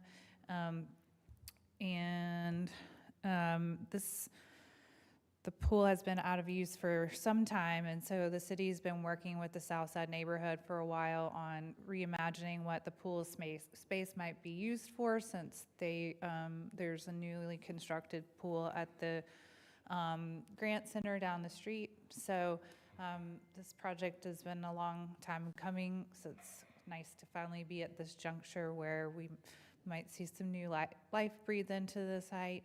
So just some site photos, and I'm going to let the applicant kind of walk you through some, because I'm going to try to be really brief. There's a lot going on here, but there are some proposed changes to the actual pool building itself, including replacement of the windows. They'll see those are like the little small squares that are the transom windows, if you will, as well as replacing. If you have visited the site, the main entrance is actually on the back side where the ball field was. That's where you would enter and come in. And just to give you the lay of the land, it was like you might imagine for most pool facilities, they've got locker room type spaces where one side is women's and one side is men's. So you go in and you can go in to either side. But what they want to do is to open up that interior corridor in the middle of the building where the doors are. And so they want to remove the doors on both sides, which I'll get to kind of I'm going to just talk through the scope real quick in terms of what to be on the lookout for. But then they're also proposing down on the left-hand side, you'll see that's the north elevation. They're proposing to add a new door opening on that side of the building. And here's just a slide that's got the just kind of the existing site features so you can orient yourselves. The bottom dots on the left-hand side are the pool and the pool house, with the pool being closest to the street. And so they are sharing their conceptual site plan with you today. I'm going to let them explain the programming, et cetera, but as you might see on the plan, they're proposing like a recessed lawn within the pool space itself, and trying to kind of pay homage to that with some artwork and retaining of the steps that go down into the pool. And I think there'll be a wall on the bottom, this side of the pool. Sorry, it's been a long day. My brain's kind of fried. On what would be like the west side of the pool, there'll be, I think, a seat wall with commemorative artwork within the space. It's a little bit hard, just I will acknowledge for myself, to understand like how deep the recess will be, like what the spatial features will feel like within the pool, because one of the things that struck me right out of the gate is that I think that the layout is really interesting and cool, the way it's kind of angular within the pool space. But what I want to make sure is if you're actually there on site and this is built out, that you still can understand the rectangular shape of the pool, because I do think that is part of what is characteristic of the pool. Water. Water, yeah, that is Big with also pools. missing one. Yeah. So yeah, and then there's some additional site work. They're showing like the new concrete kind of approaching the pool and going around the building. And there's a new little kind of, I forget what they call it, all-wheel feature on the right-hand side of the building. You see where the green circular areas. I'm just trying to imagine what that's like in person, like a modified kind of like mini skate thing where you can be on skates or skateboard. I'm not sure exactly, so I'll let them explain that. And then there's a new like kind of exercise equipment area on the top left between the building and the basketball court. So I'm not going to bastardize their project any more than that, just to say that, there's a lot of things going on, so I'll let them speak to all the different programming and rationale for X, Y, and Z. I'm more so just going to speak to my kind of very high-level concerns about it. I do have concerns about replacement of the existing windows in the building. We don't have a conditions assessment. We don't know, they're proposing to replace them with fiberglass. We don't know what the existing material is. So that we need more information on, certainly. And I also have concerns about removing the existing doors and modifications of the openings, because while it is a very simple shell of the building, I think that kind of emphasizes that what features are there are really important to retain and preserve. So that to me is a concern. I wonder if a better solution, if they want to blow out the interior to make it an open corridor, they could still retain the actual openings and doors and just leave them open when they want the corridor to be open so that people can travel through there. And I will just say too, just to clarify, the interior of this building is not included in the designation. Sometimes landmarks do have interior features, but not this building. I also have concerns about the new doors on the north side of the building. Well, the first time I met with the project team to look at conceptual plans, they were proposing that on the other side of the building where they would be less visible as you approach the building, because that is like kind of the most highly visible part. Like you pull into the parking lot and you walk around that side of the building to get to actually where the original main entry is. So I do have concerns about that. It's my understanding that it wasn't preferred by our Parks Department to have the new entryway / kitchen area or communal dining area, whatever, on the south side of the building because it's kind of tucked back in there from a safety perspective. I think they had some concerns about that. But I do have concerns about the new entryway on the north side being so visible, as well as like that kind of, I think one thing I've tried to emphasize to the project team is that I wouldn't recommend like a built-out kitchen area, because that certainly, we've gotten guidance before from SHPO and Park Service that is like not something that they think, like fire pits, elaborate outdoor kitchens are not necessarily in keeping with the character of most historic sites. That might be different. There might be room for interpretation here that's different since it's a recreation site. So I'll just point that out. And then I also want to make sure that the relationship, not that it can't be improved, I don't think, but like the relationship of the pool house and the pool itself, to me, it has a distinct visual relationship currently. And this just the plan has a lot going on. So I just want to make sure that we're considering like the relationship of those two features within the site. I have a long list of additional items that I asked for in my staff report for review. I'm not going to go through each and every one of those because my recommendation today is this be like a preliminary high-level review for them to get your initial feedback. And it's important to note that this property was also listed in the National Register at the pretty much like immediately after it was designated as a landmark. And there is a provision in state statute that allows you to request technical advice from the SHPO on CA applications. And this is one application that I would recommend the commission seek advice from them, because I think it's important that they weigh in on whether or not it would impact the National Register designation as well. So that doesn't, and I will just say that the SHPO advice isn't binding. It doesn't mean you have to take all of it or any piece of it and make it your own. It's just one more piece to the puzzle in terms of looking at the site and what's appropriate. So I think it is kind of a unique situation that may call for that, so. Any questions for Alex that you don't want to ask the applicant? But you can ask the applicant. I'm just saying ahead of the applicant. All right. Okay. Thanks a bunch. All right. Let's hear about the project from the applicant.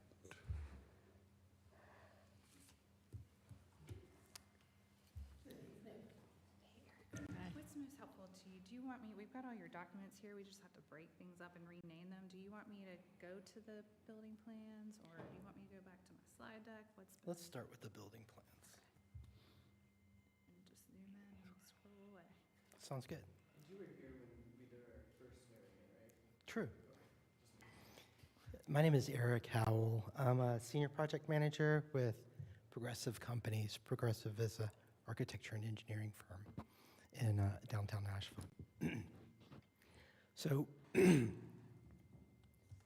project, it is pretty unique in that it went through several public engagement committees, so chats to figure out what the community really wanted.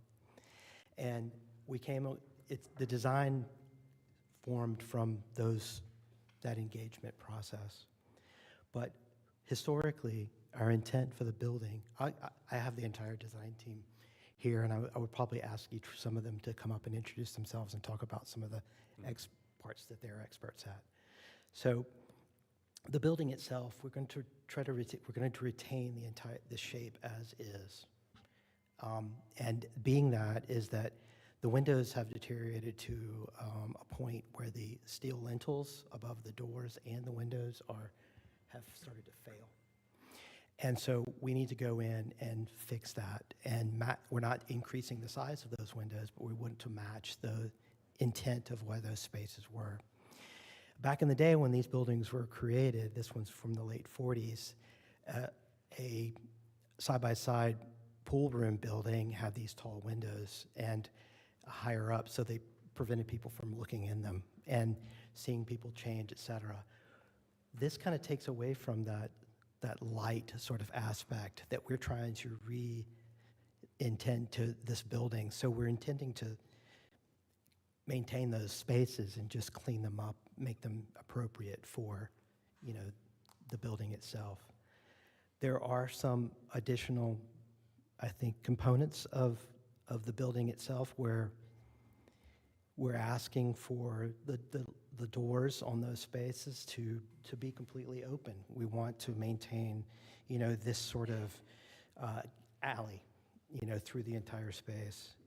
So that is the intent of I think the architectural form. If you have any questions for me for the architecture portion, I'd be glad to chat about those.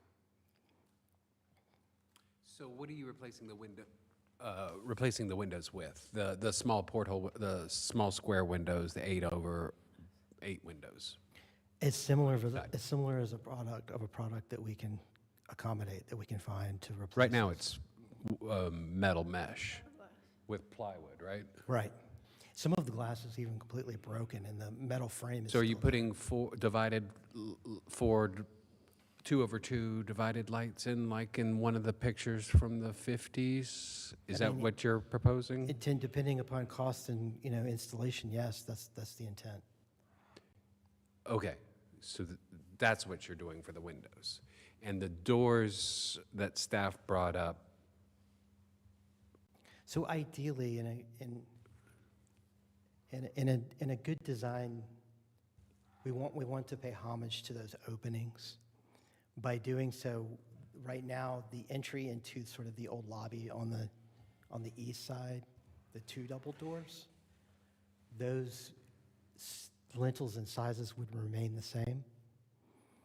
But the doors on the pool side, on the west side, the door's frame would remain the same, but the column between those doors would remain. So the intention would be that you would see the 2 openings, but there would be no doors. those don't open on the pool side with the new ramp. This is the existing building that we're looking at now, right? The new Right. building is at the bottom. No, the bathrooms. You having that many bathrooms in there? This is existing. You want the existing? This is existing. This is the Yeah, new. it is existing. We want what you're doing. What's the one that you're moving to is what I was, so you're on the, all right, let's leave this here. Mhm. North is the left, correct? Correct. So on the west side is what faces the swimming pool, Correct. and you're replacing the 2 doors with a piece of glass. No, That's on the other side. we're removing the doors completely and just keeping the cased openings. There'll be no, It's right here. It'll stay open Like a breezeway. so it's always open. And it's usually always open. I didn't understand that.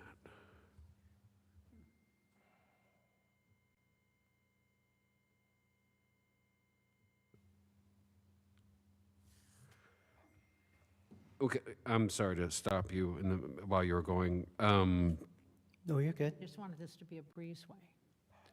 Right. So it'll always be open, those 2 ends. Correct. I believe, do you have the? If you go down, I think if you go down, Yeah. There's the proposed new so plan. it's completely open even, like there's, in the middle right there, does that mean that it's open to like even the kitchen and all of that? No, those are garage doors, Okay, okay. overhead doors. You're talking about here? Yeah. Here and here? Yeah. Kind of like at the MLK baseball field where they have the, Mm-hmm. okay. Is this air conditioned, this building? It's not. Okay, that's just, is the building air conditioned? No.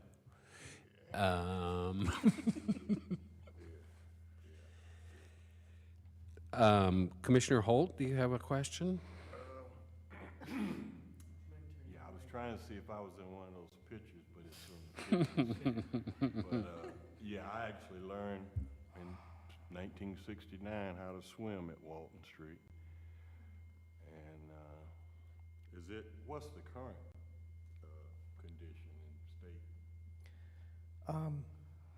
Very sad. Right. It was like that in 69. Mind bringing your mic just a little bit closer? Yeah, I'm not gonna say too much, but go ahead. The existing building is, it needs just a lot of repair. Yeah. I can chat with you a little bit about the new doors proposed on the north end if you'd like, and what our intention is. Okay, on the That's north these end. right here. Mm-hmm. So currently, there's not an existing opening here, but the community wants this to be as open as possible throughout here, to have sort of a designed flexible space. Mm-hmm. And to do that, that's why we're opening up as much as we can. So this space could function in all sorts of ways, to a teaching kitchen, to an event just put on for the community itself. And we wanted that connection to the outdoor playing area, to the park, to the kids playing at the basketball court, to all of that. And with the concerns that the city had about shifting it from, the other side, it made a lot of sense to try to connect those spaces together. I mean, we are amenable to not doing that if the HRC recommends that we don't. But in the existing pictures, you can see sort of an existing lintel that's above your head there. And as well as the existing electrical and all of that all exist on that north side too. And so ideally, we want to really clean that up. Is that getting buried, or is that just moving to another corner? I think it's just going to be moving to another corner, but those discussions haven't really happened yet. Okay.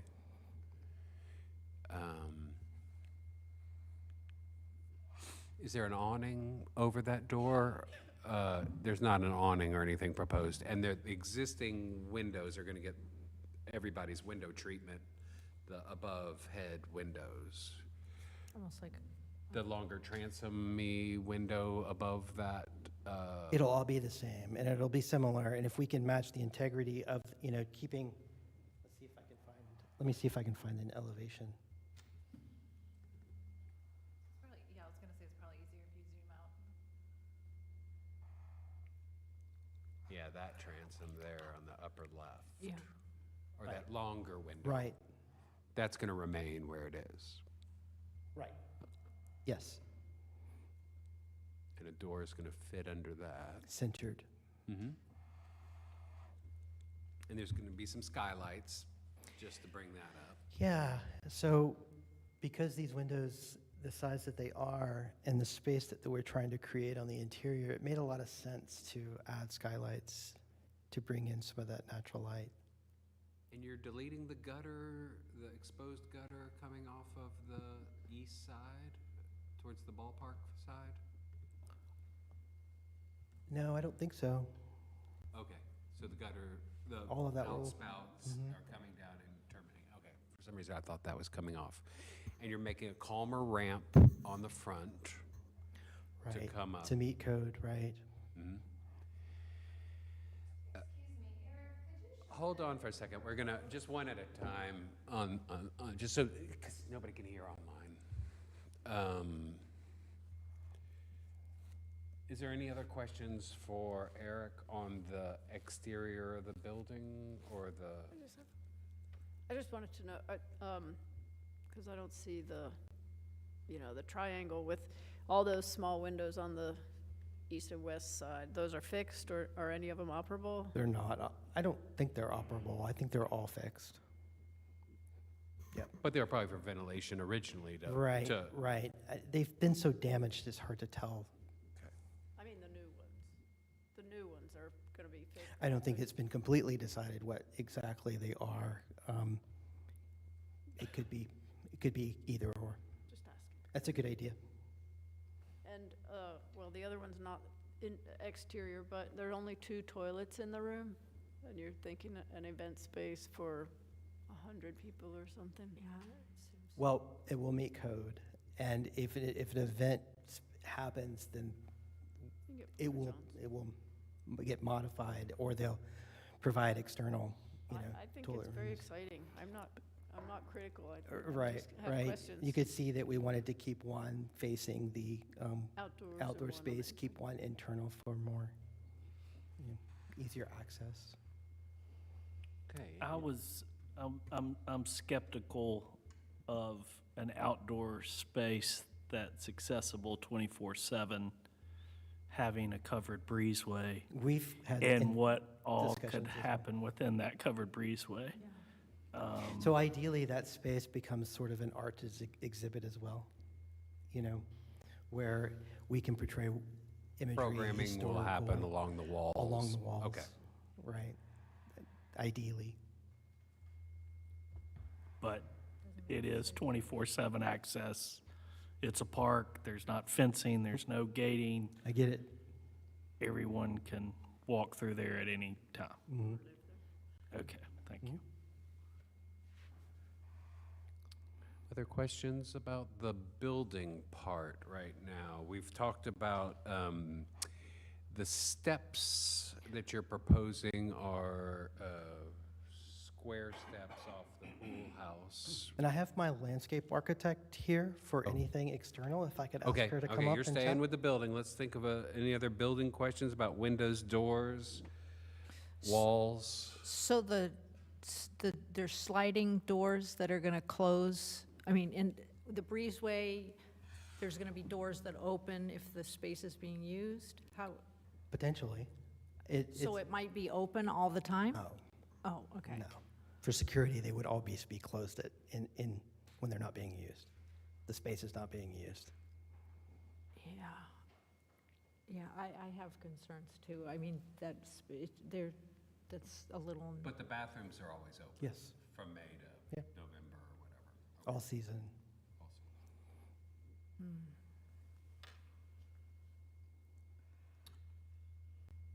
Is it in the jurisdiction of Parks and Rec? Are they the ones who? Yes, and I actually have a representative from Parks and Rec here as well. Yeah, I live in Montford, and we have it's not a pool house, but they have the restrooms by the tennis courts in there. Right, right. Yeah, they're open during the season, and they're closed during the winter, and sometimes people live up against the building, or. And is it okay if I ask her to come up? She had Of course, an of course. additional comment Let's just make for sure there's the no more architectural. questions for you on the structure, and then we'll trade out speakers. All right, I think we're good for now. I think she just wanted to add something. Okay.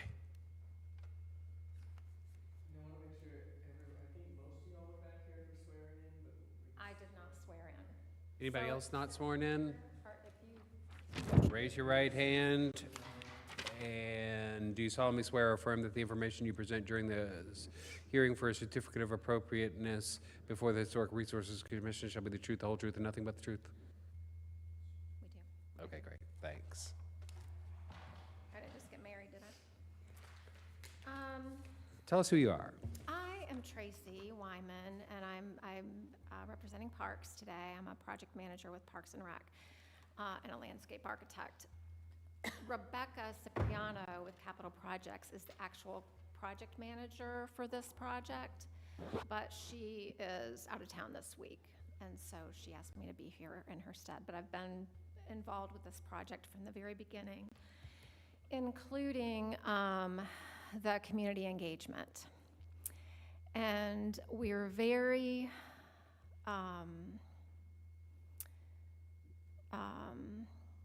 I'm very proud of the way that the community engagement went.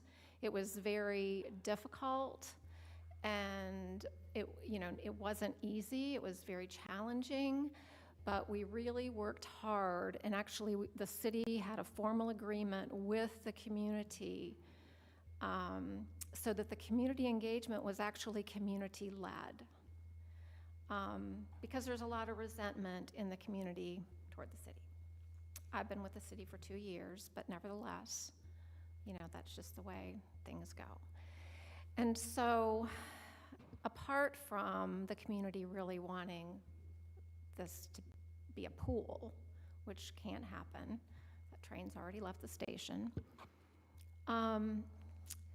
they really want this to be a vibrant space that is used across generations. So something for young people, something for little people, something for youth, something for young adults, something for gathering spaces, and something that can become a teaching and a learning space. And I don't know why in the world I'm getting choked up, but that's what they want. And all those things are very reasonable. And so what the designers have created, especially on the outside, is definitely that gathering space. And the revisions that have been proposed to the building are so to encourage that interaction between the outside space and the inside space. I agree that the breezeway situation is a concern to parks as well. And I'm sure, the architects can correct me if I'm wrong, but those can be designed in such a way that those ends are locked off from the exterior. And if you can imagine, just inside on the east side of the building, there could be a door just past where you would get in to use the restroom. But anyway, I guess, so one of the major concerns was the door on the north end of the building. That's up to you all. We think it's a way to really connect that outside play space to the inside space. We love the way the designer has given a strong nod to the swimming pool, the historic swimming pool, by creating recreating the half circle steps down into the pool, and they've also created a visual for the diving board at the performance end of the open space. Are those the same steps that are in the pool now that are being used? I think they'll Exactly. be redone. They'll be recreated. I'm not sure how the architect is planning to do that, Okay. but basically they will be there. And then the distance of the pool, well, I'm going to let the landscape architect speak to that, but I guess the only other thing that was mentioned that I wanted to speak to was the community use is super important to the community. And what is going to make this a safe place is for this place to be used. And in order for it to be used on a day-to-day basis, it's got to be available and inviting to people of all ages. And that's what's going to make it a safe place. I think the breezeway issue can be addressed. And let me state that the problem with the breezeway is not just the maintenance and the wear and tear and those type things. It's what you just said, is if the kids come to this property and they run up at 9 o'clock in the morning to play, and the breezeway has an issue, that becomes not a happy place to go. Right. So the SEPTED principles are you create places in a way that there's not places to hide, and places where people can be not visible, where people can lurk. or, do whatever. And so, yeah, Parks is definitely advocating for that. That's not even a maintenance thing, that's a safety thing. But the other thing is the grilling in this park is actually, if you read the Walton Street Park's history on the city website, that's something that was added, I don't know the exact year, but it was added a few years after the pool was established because gathering and cooking out was such an important part to that community.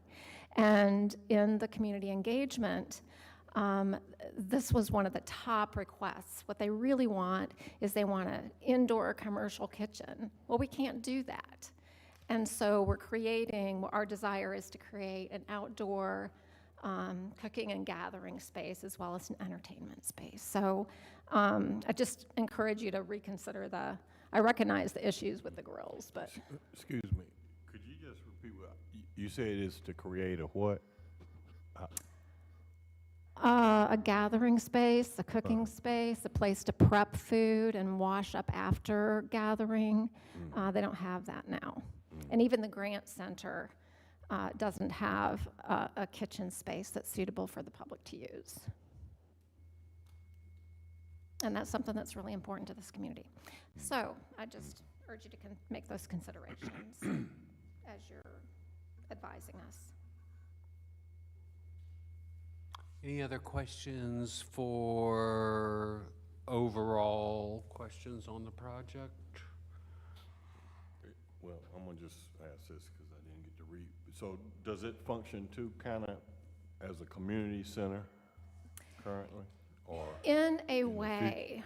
So this Parks does not have the capacity to staff this building, such as the Grant Center is staffed, and the staff develops a great program.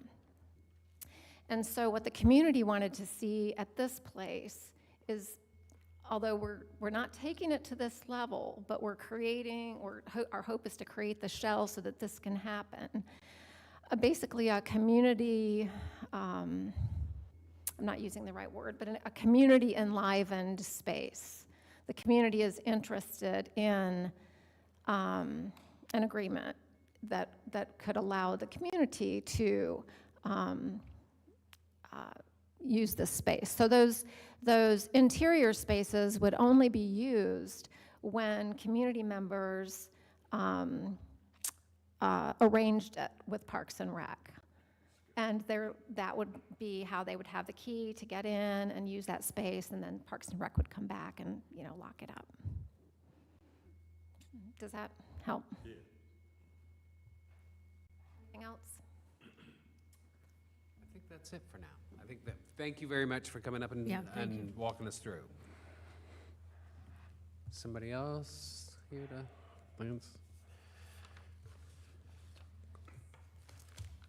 Hello, my name is Mariko McNamara. I'm a landscape architect with Progressive Companies, and I'm going to be going over the outside site plan. Okay. If I can get to it.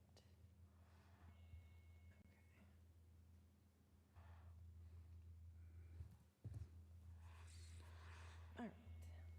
So you've heard a lot about the community engagement on this project. It's been an extensive. It's been extensive. So I want to talk about specifically the survey that was sent out to the community, because if you've had a chance to read the notes that are on this, the labeling, a lot of that language is directly from that survey. When was that survey? 2025. Okay. 2025 survey. 2025. Okay. Yes. So that was a way to get input from the community, from the steering committee within Southside, and quantifiably figure out what the priorities were and how to translate them directly into this plan. So this plan, there have been many iterations of it at this point, but all the spaces are based upon community input. So I'll start on the bottom left. We're coming in from the parking lot here. So it says community sharing. So this walkway towards where the pool is now is going to be a place where food trucks can be, parked, so people can be out there eating, picnic tables, the basketball court right there. We've added benches along the sides, people can sit and watch. And then you lead right into where the existing pool is now. We've put in some bubble art, something fun, something light that leads you right into the pool. Those steps down are... Did you say bubble art? Yeah, what is bubble? Tell us about that. So, so here. Yeah, I see the No, bubbles. we see the, can tell- but what is yeah. that? Yeah, it's like a mural on the ground plane. Oh, So it's not kind of it's not three-dimensional. No. Okay. Okay.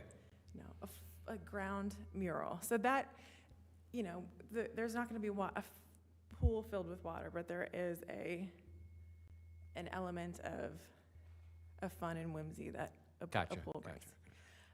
Yes, so we're going down into the current outline of the pool. The steps are similar, where the actual steps are now, whether they're the same or not. We'll see. I don't know if that's actually possible for them to remain the way they are. You don't know what about the steps? The steps going down, they're basically a replica of what is there now. Because I'm not totally positive. You mean the stairs that go down into the pool, you're going to Yes, those replicate? rounded. And how, is there a step down into this grassy area, or is it level with the patio? Here is level with this plaza. These are steps down, and then we have this ADA access ramp going down, so everyone can have access to this open lawn. Where does it say? Okay. So another of the big priorities that were brought up were passive recreation and a place to gather. So this open lawn is both of those things. So people can come hang out, play games, lay in the sun, and then this also includes this overhang that covers a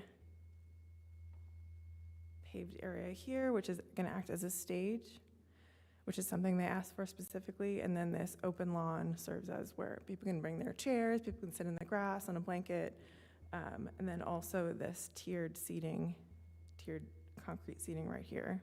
We can't see what you're pointing at. You can't? We cannot. No, I know, but I'm just letting you know, when you're pointing on that, we don't see. So where it's in the your finger- pool shadow. Right, this thing, right Oh, here. I'm This is moving the cursor. Can you not see that? Yeah, it'll be hard for people Yeah, it's who are hard to watching see it too. So Okay. just be real descriptive with your Okay, words. sure. Sure, absolutely. Sorry about that. No, it's all right. Not, in-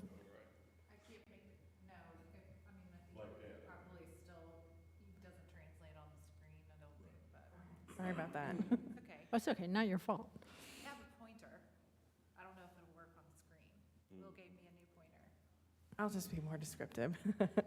So we've got, instead of a straight-on rectangular pool, the original pool is the outline is as it is, but we've tilted a little bit and allowed for these tiered seats to provide more seating for people to be gathering on, and then also places in between for there to be planting and green space, and for trees to be planted to provide more shade. And we're going at the deep end of the pool. We're preserving where the diving board is as a memento to what was there before, and it's a seating area when you're up above it, but also a structural art element when you're down below here. And then these are some wooden platform seats. Where are those? Up at the end, sorry. Here. Up at the deep end, they're Okay. yeah. And then behind there, we've added more picnic tables, people to sit and eat their lunch, or read a book, or play their games.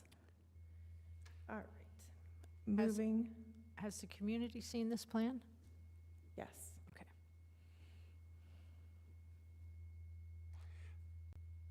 And the swimming pool itself, the was landmarked too, or just the pool house? So the pool itself is a landmark. Yes. So I understand outlining it and adaptively reusing it, but I think changing it into an angle might But I think that we need some advice from the State Historic Preservation Office Agreed. on some of these questions, because this is kind of above our knowledge. Yeah. But I'm sorry to interrupt your tour. What's in front of the entry doors to the historic pool house? There's a brown box to the left of the Of the entry doors? on the east. Yeah, that. Sure. So that is our response to the community's desire for an outdoor kitchen. So this is our Okay, quote-unquote that's the outdoor kitchen. kitchen. So This that's is- kind of in front of the door. Mm-hmm. Yeah. Okay. So the proposed, the new exit, the new door would lead directly out into this quote-unquote outdoor kitchen. We've gone through, like I said, several iterations of what this could be, what would be acceptable, what would be safe, and what Parks and Rec would be able to maintain, and what would be cost effective. So there's a lot of layers to it, but we've pulled everything away from the building. It used to be pretty enclosed here. We pulled, there's bar stools or bar height tables, and then a large community table for people to grill or bring their own food. Yes, but it does create kind of like a little room over to the side. And then if you go closer to the basketball court, the green strip there is a community garden space. So that's something that was a high priority on their list, food production and like community food sharing. All right, we'll keep going around this way. Active recreation was another priority. So we've added in gym equipment, outdoor fitness equipment that they can use. It's free, it's outdoors. And then if on the aerial, there's an open field right here, and then there's a huge active trail that leads you around. So it's just bringing you in from where people are walking already. That's existing now? Yes, the trail. Mm-hmm. And then continuing over, community sharing. So this is kind of like the gateway from the field to the pool house to where it's paved. So we've got multi-level seating and also podiums for art display. That was another priority. They want to be able to create art and display it there.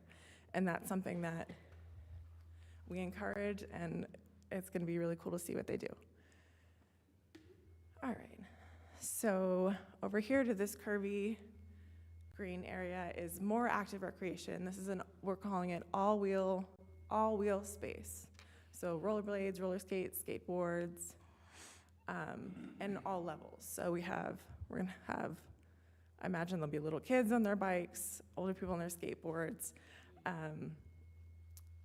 We're working on 3D modeling this, so this is schematic, but going forward, our priorities are to make sure that it is safe. Like, it's not a skate park, so there's nothing super high, nothing super deep. We want it to be inclusive of a lot of ages and a lot of levels of skill levels. And it's also, right near a pool area, and so there's a big priority for it not to be,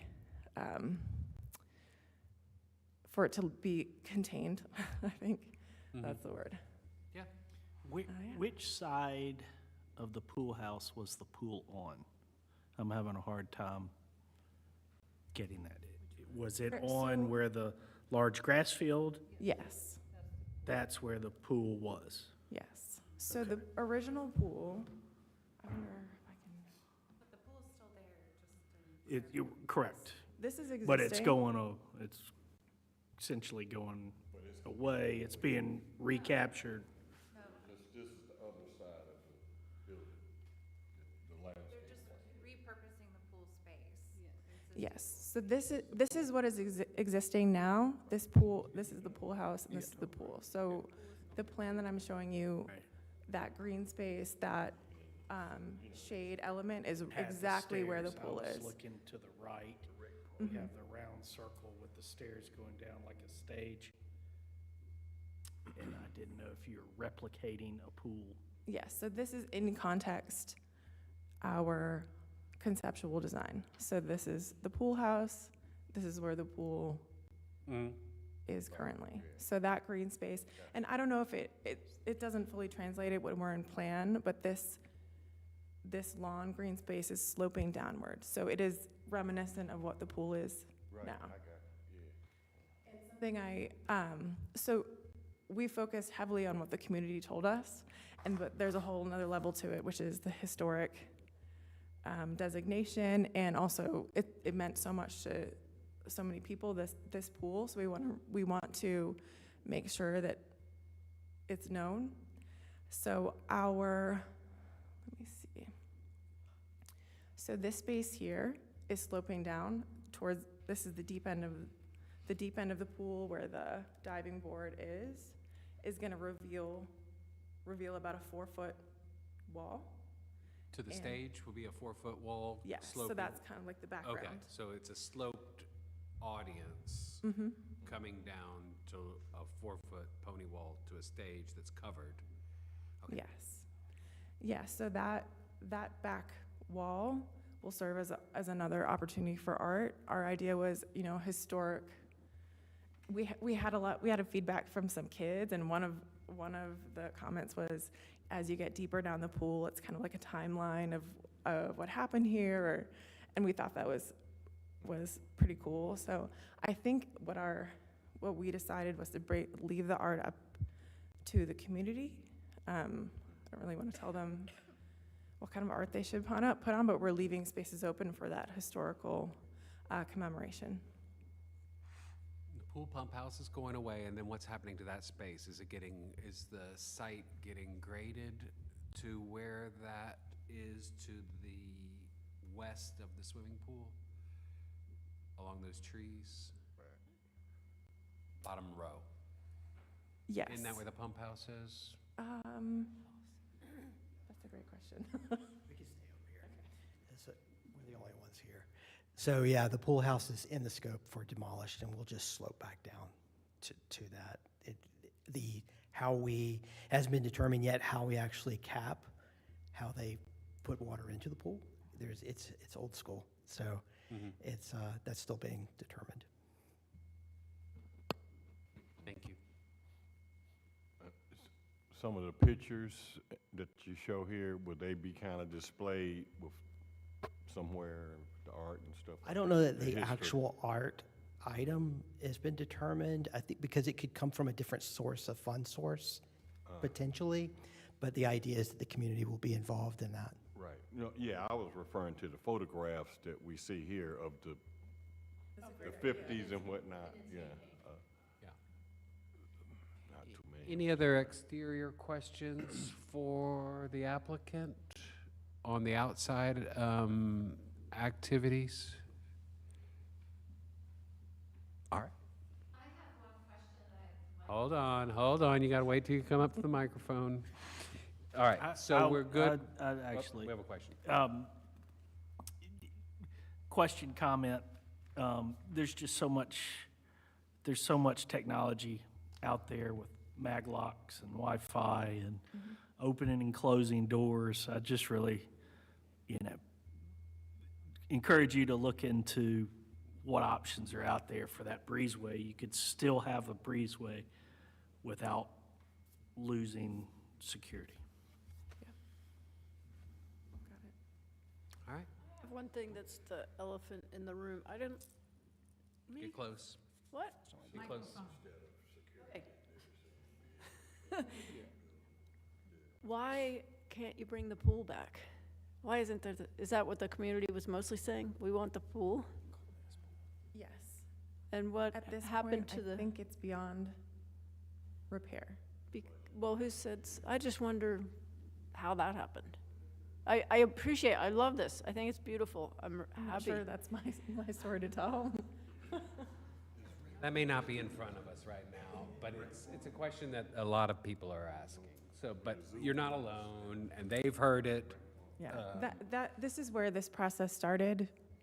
The community felt that they weren't involved in that decision, and at this point, the pool is beyond repair, and there's another pool in their community. So the community engagement, their involvement in this planning was the response to not having Pool was already their pool. closed. Mhm. Okay, Is there no way to thank you. put any water element back somewhere? Like, nothing? Splash pad on, Yeah, that's what I was. up, splash pad up. It'd be cool. The city has had some maintenance issues when it comes to these types of, there's one just right outside the door Yeah. here with the pumps. So it has been chatted about and talked about internally within the design team. And there were some fountains at one point within the design that we were intending to input. So ideally, you have to have water somehow in a pool. And I think the art of the bubbles on the ground sort of represent that, but anywhere else that we can pay homage to water. Yeah, I had heard before that there was a lot of people like Mr. Holt who learned to swim there, and you can't do that at Wesley Grant because of the depth, and so that's what people here in the community, go ahead, I'm sorry. Well, no, you feel, yeah, my question, but you did say that with your community meetings and all, for the most part, your plans and proposals incorporate the majority of what the community seemed to communicate that they would like to see, because they live in the area. And, you know, initially I thought, you know, you were keeping the pool and making it a pool house. That was the only reason why I kind of made the point. I learned how to swim there, but it's not like I have real great memories of the pool and all of that. But yeah, so you're saying this incorporates from meeting with the community and it addresses needs that the area would be utilized, whereas now it's probably not utilized by the youth primarily that live in Walton Street Apartments or whatever it's called now. Right. Correct? It's Right. not in good shape. Right. Not in good shape. And Erskine. Can I ask a question just to make sure I understand? We're not talking about like fully removing the pool itself and then building something entirely new. We're talking about, because it's hard to tell from your plan. Are you talking about building out the space within the existing pool space? No, because it's a different shape, because the pool is, It's the same shape. the But pool was always on. Jaunty angle. Even if it's at the jaunting angle, it's the same No, shape. but the angle is what's making it different. So 'Cause it's just because it's hard to see in this 2D element, but the lines that represent the outsides of the seating area represent the actual footprint of the pool itself. Okay, that's what I thought. I just want to make sure. Here? Yeah. And the pool used to be in this area, correct? Right. It is, yeah, it just, you're making Well, it it's an still angle there, where there but wasn't one. It's The because pool the was not at seating an is at an angle. angle, Yeah, but the the angles, actual but the One footprint at a is time, still a let's just have one rectangle. person Yeah. talking at a Sorry. time, it's a little hard. And into my room.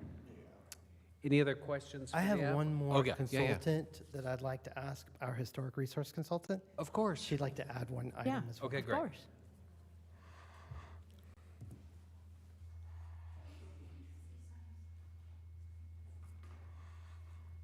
Hi, everyone. I'm Josie Ward. I'm the preservation consultant on this project.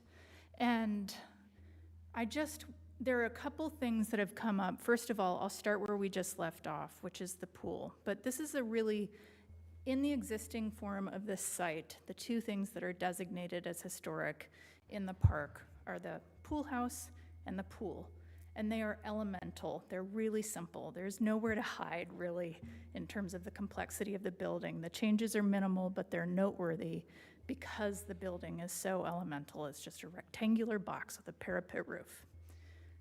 The pool, the sunken element of the pool, is exactly the same dimensions as the existing pool.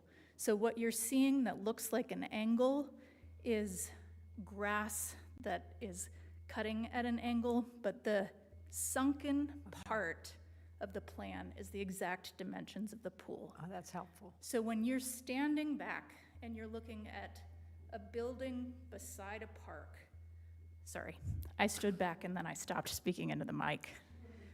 what you are going to be looking at is a rectangular concrete block building to the left and a sunken park to the right. And you're going to be able to intuit, to understand the relationship between the building and the former pool. I feel very confident in that. And when we have renderings that are, that sort of put you in the space, I think it will be a lot more clear. I understand that in plan, it's hard to read the depth, but this is not a flat park. The other thing quickly that I wanted to say about the building is that it has very few character-defining features, right? But in terms of the removal of the doors on the side, the long elevations, those doors, these historic doors, are inset from the masonry wall, and there's a strong shadow line. When you go to the park, you can see it. When you look at historic photos, you can see it. Those openings are going to read in the same way, whether there are doors within them or not, because of the way the doors are set back. The northern elevation, the new door that's proposed, is not proposed to be set back. It's proposed to be treated differently so it reads as a modern door, not like a former historic door. It's not intended to mimic the historic door, but to be a new treatment. Same proportions as the double doors on the east elevation, but not the same treatment. In terms of the masonry openings, they are not being changed.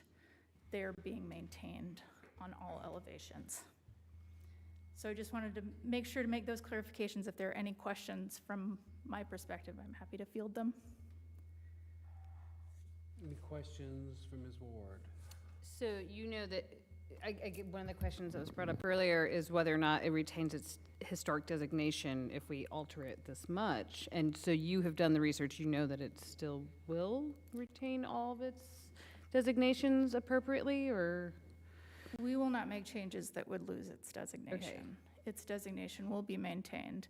I look forward to hearing. I understand that it's proposed that we get SHPO's advice, and I think that that is an excellent idea.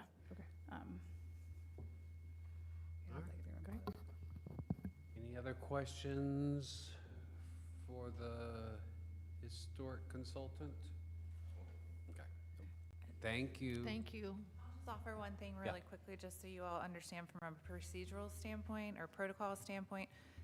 The SHPO won't weigh in on a CA application that's in review by a commission unless you all make a motion to formally invoke the statute to request their technical advice.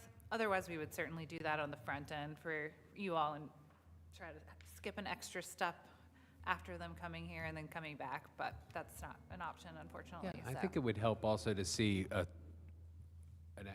rendering. bird's eye, Yeah. another kind of, well, this is A bird's 3D. eye. Yeah. So, Need a motion. is there anybody else here to speak about this matter who'd like to speak? All right. We can change our mind if it's not a big. All right, so I'm closing the floor for public comment. Commissioners, any other additional comments on this to roll up to a technical advice from the State Historic Preservation Office? Is there something specific that you have questions on? How do we? The window treatments, the door treatments, the swimming pool. Adding a door to the Correct, exterior. adding the door, and, We'll share all of the information that was shared with you all at the meeting today, so they'll have all the plans and the okay. minutes. Yeah, that's so. good. So is there someone who'd like to make a motion for, is it called a statute 2 technical review? North Carolina General Statute 160D 947D. It's in the bottom of my staff report. I don't know if you have that. If I anyone couldn't has get that, it to but- print. My printer's Do they have acting to read weird. out the exact statute number, or can they say, okay. No? Or we do? So I'd like to make a motion, so I make a motion that we would like to go, I mean, I can read it here, I just don't know what the prologue is, so. Say make a motion to invoke this statute to request technical advice from the State Historic Preservation Office. Okay, I'd like to make a motion to invoke the SHPO to NCGS, is it 160D? 947D to formally, to request technical assistance from the North Carolina Historic Preservation Office. Is there a second? Second. All in favor? Aye. Anyone opposed? Okay, great. Thank y'all so much for working on this Yeah, thank project you, and guys. bearing with us and getting our head around it. I appreciate y'all's time on this. So, It looks beautiful, actually. It's a nice plan. Going in the right direction. all right. Now we'll circle back with you all here in the next few days. Thank you. Okay. We're going to take a quick 5-minute break for a quick bathroom break.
Okay, exciting stuff here at the end of our agenda with Walton Street being landmark. And then we also have 2 preliminary landmark applications in the queue that, I think Josie's still out in the hall, but she's the consultant who's putting these nominations forward. So the first one is the E.W. Grove office building. This building is in the Grove Park. It was Grove's actual office building for a little while when the subdivision was being developed, and it was designed by Richard Sharp Smith. I don't have the year of construction right in front of me, but the landmark designation, this probably wasn't, let me just go through these 2 properties real quick, and then I'll talk about next steps, because that's probably the most considerable or important consideration for you all at this juncture. So the other one is the Leon and Ruth Feldman House, which is a mid-century modernist house in North Asheville in Beaver Lake area, or Lakeview Park. I don't know that area very well, so I get a little bit turned around, but we don't have to get way in the weeds on the actual information in the preliminary application today, but if you have questions, that are kind of more specific or weedy, Josie can chime in.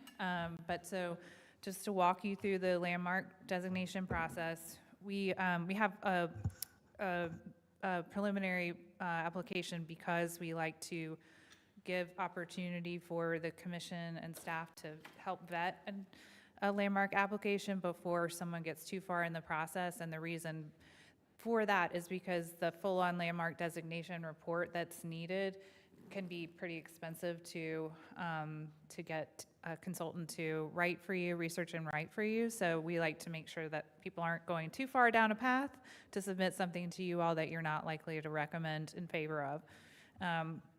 That doesn't come up too terribly often, but as you might imagine, we sometimes get people who are like, I have my one house, it's really great, I want to designate it as a landmark, but might not be rise to the level of a landmark per se. So we like to tell people that on the front end. The preliminary landmark applications are now formally in review by you and staff, and then so the next step will be that we'll schedule site visits for these. So that's totally, this is not like, it's important, but it's not CA review, so, and it's not quasi-judicial, so you can talk about it outside the meeting, you can ask questions, we can make the site visit together, so it's a little different. So we can organize site visits for those who can attend. We would highly recommend that you come, because especially for these 2 structures, I think it would be helpful to see the interior of them as well. Important to note that the landmark designations include the entire site. So for Grove Park, for example, it would include the entire park. And then same thing, I think the house is on like a half-acre lot, so the entire site would be included in the designation as well. So once we do the site visit, then it would be basically the commission would be giving feedback to them whether or not you think it's worthwhile them pursuing the full-blown designation report for these properties. And then once that report is ready for your review, then it would be submitted to you all. And once that report has been finalized and you guys are good to go with it, we would send it to the State Historic Preservation Office. That is a requirement that they review as well. They have 30 days to review these and then remit comments back to you all.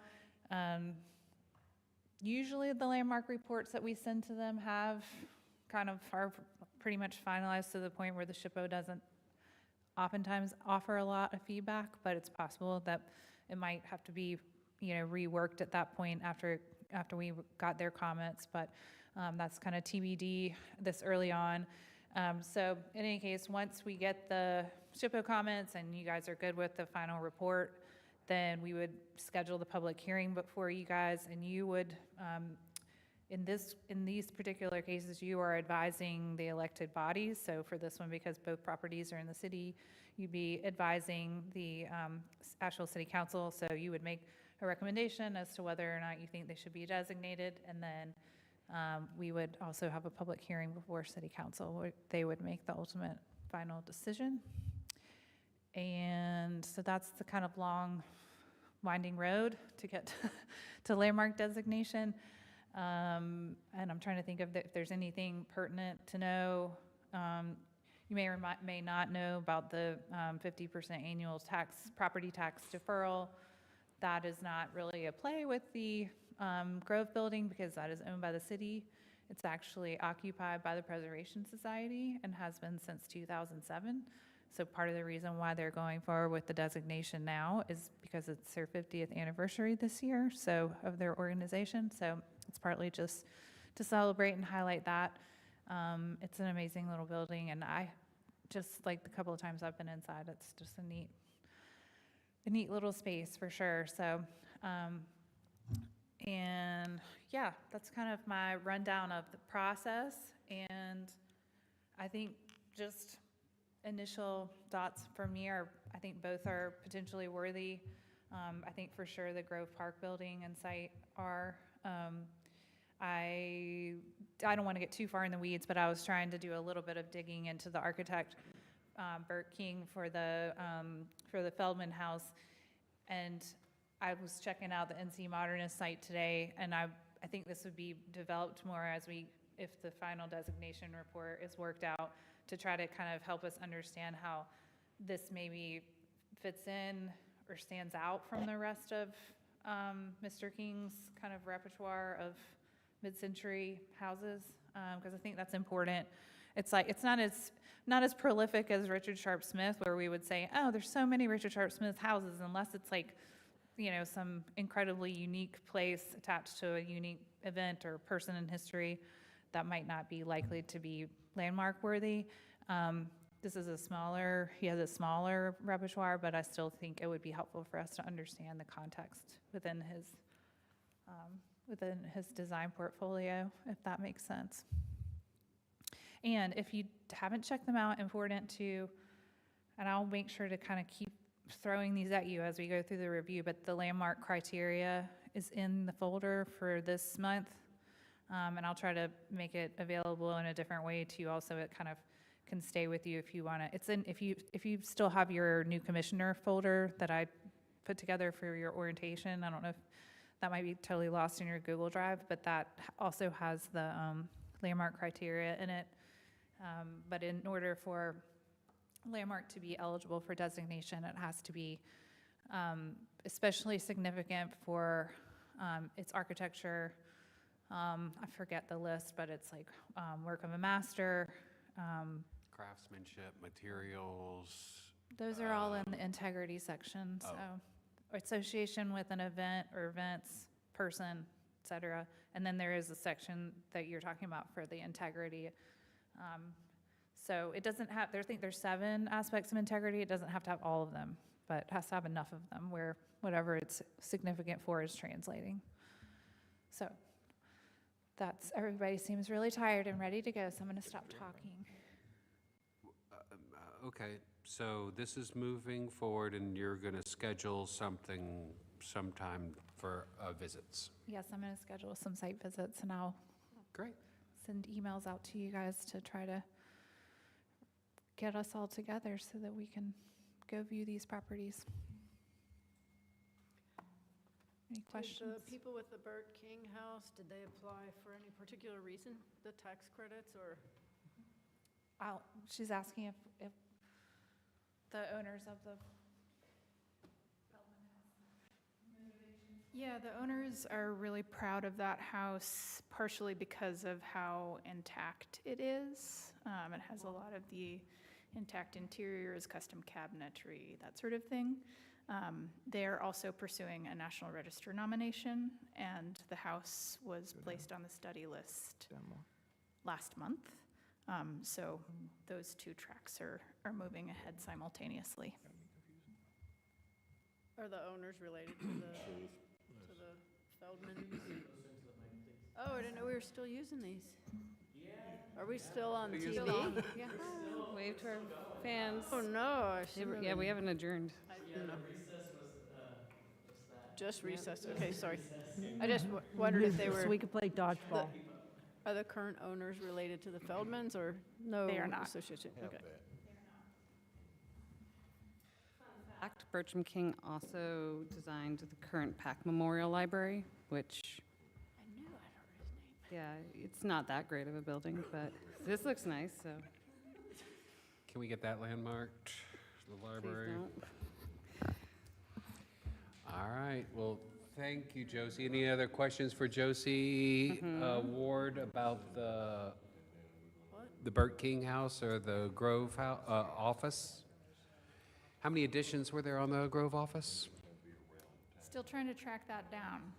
Okay. Definitely one, maybe 2 phases. Put my lamp too late, hit a bend over. Alex, are we going to discuss the HRC award? Is that next? Commissioner Bowen sent me Yeah. a really long, email. I'm not saying, I'm saying that I just like, it was, no, you sent me a lot of detail, and I had intended to save it into the folder for today, and this week has been nutso. So, do you want to give like a few minutes? I can read it. I mean, I could bring up the email. Yeah, and just that's kind of fine. If quickly you condense want to it. do that, that would be helpful, and then I'll forward it. I mean, you guys need to decide on this today Bye, anyway. Josie. But I want to make sure you have what she shared in written format, and then hopefully you all read the information that Shannon put together. You guys can, there's no rules around this award. You can give it to more than one person or entity. It's up to you. So if you want to award Rashida and the Hell or High Water project. Greg. Todd Gregg is his, yeah, he deserves it. Was it Todd and? Yeah, it's Todd on his own and then Rashida on her own. The thing is that there's like such a community group of people who are working on the Stumptown community efforts. Like we have a current exhibit up currently at Special Collections, which is amazing. Again, please come by and see it. We do have a closing with a documentary that is occurring on the 21st of April. That was made specifically with Stumptown elders and descendants, and neither of those people are Rashida. So I just don't, I want to give it to like a bigger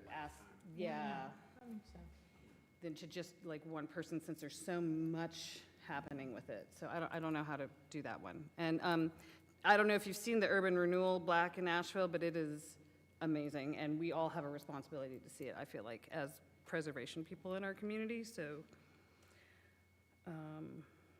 Mr. Gregg's movie, yes, his film, the second part. yeah, the one that came out just recently with Priscilla Robinson, who we've already honored. It is amazing, though. It's very good. Okay, hold on. Let me find my emails. I have a question just about that, just so I understand. When the award was given to Priscilla, was Todd already working with her and we just didn't know that? Or? He was there. He recorded it, and that isn't part of the film. Okay. Is her getting it. Like, there's a big part, like, you're featured in there. I mean, They had so- part 1 in the can already, and then they were working on part 2, or were filming that summer, I think, Okay. when we I had just that wanted other. to make sure that, I guess we missed that, and maybe we should have.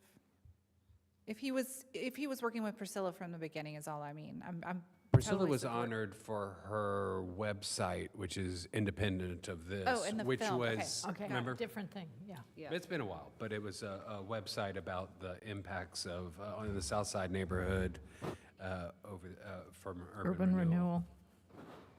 I can go and try and condense this as much as possible. So I nominated a project that Buncombe County Special Collections worked on, but I myself did not. So I don't feel like there's too much of a conflict of interest there. After Helene, they created the Come Hell or High Water project. I was actually not even at Special Collections for 4 months. I had to take leave due to being displaced by Helene, so I wasn't even there when they created the project. But basically, it is a community archive, and so they created a website. Emily Cadmus, who is on the Friends of the Buncombe County Special Collections, she was the project manager, so she's outside of the actual staff of the library.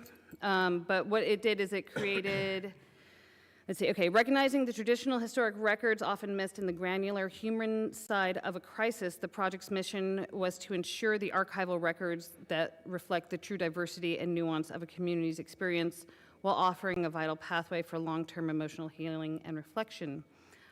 Since it was launched in 2025, the project built a massive crowdsourced digital memory bank containing over 1,000 items that include photographs, poems, songs, diary entries contributed by hundreds of individuals of all ages and backgrounds. And beyond the digital media, the initiative has conducted 35 trauma-informed oral history interviews, preserved dozens of grassroots relief websites, and government recovery records.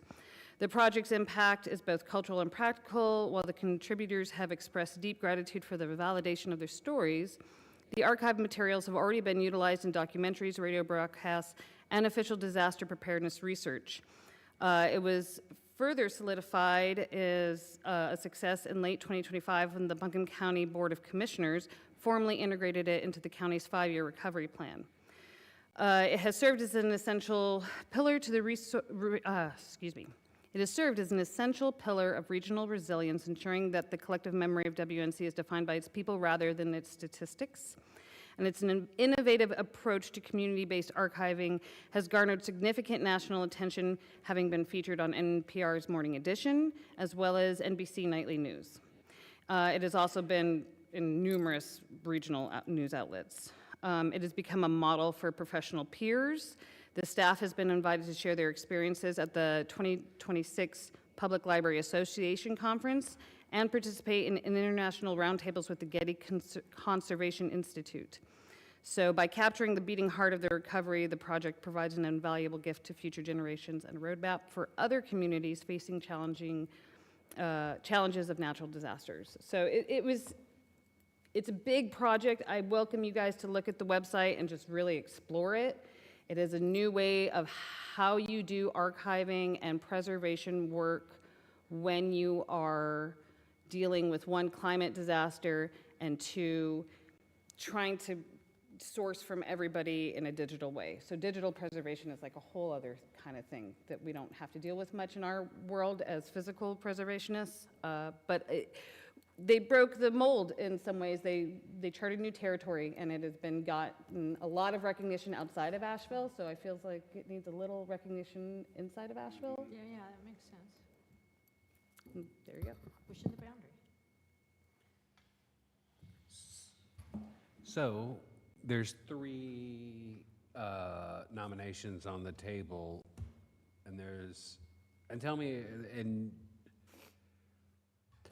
the Stumptown group is and without Shannon here, I guess. I think, so like, I know Rashida and Amy Worthen, and there were 2 other people that were at the Montford Neighborhood Association meeting, and Shannon was there. And so I think she gained some awareness of the work they've been doing, but I agree. I think it should be the larger group. I just don't know, like, do we want to wait until we define that group a little more, or do we, because I don't remember the other 2 people's names. I wouldn't even know who, I mean, we could. And they were fundraising and working on projects, and I think they're moving ahead with a lot of it, but I don't know how much is finished. I think I'm obviously not a commission member. I support the awarding them. I just don't, it feels like I'm not sure I have enough, I don't know who to, are we saying Rashida representing the project, or is it Amy? I don't know who the main person is to even reach out to about it, accepting the award. And I'm not saying that can't be figured out. I'm just. I would reach out to Amy and I would get her input as to how to go forward with that. That would be she has been the key organizer that has kind of kept everything moving. So she's like the spoke of the wheel. And I would ask her input as to how to best award it to the neighborhood that's putting this together. I don't know. I'm not sure. Yeah, I know, and it feels awkward too, because I wouldn't even know, how do I even say like, oh, we're giving this award for just like, I don't know exactly all the things that they're working on. You know Oh, what I well, mean? then I welcome you to come down and visit the exhibit that we have up, because that will show you how much work they've put into it and what they've collected and how they've collected it. Although I'm really excited to see that documentary that happens on the 21st, because I feel like a lot of it might be in that. And that is going to be completely new to everybody, so. What documentary's on the 21st? That's the one that has to do with Stumptown, that they're Okay. showing at the exhibit closing at Buncombe County Special Collections on the 21st. Okay. So is it, Can is you the, send us the? Yeah. And I'll make a note to do that. Thank you.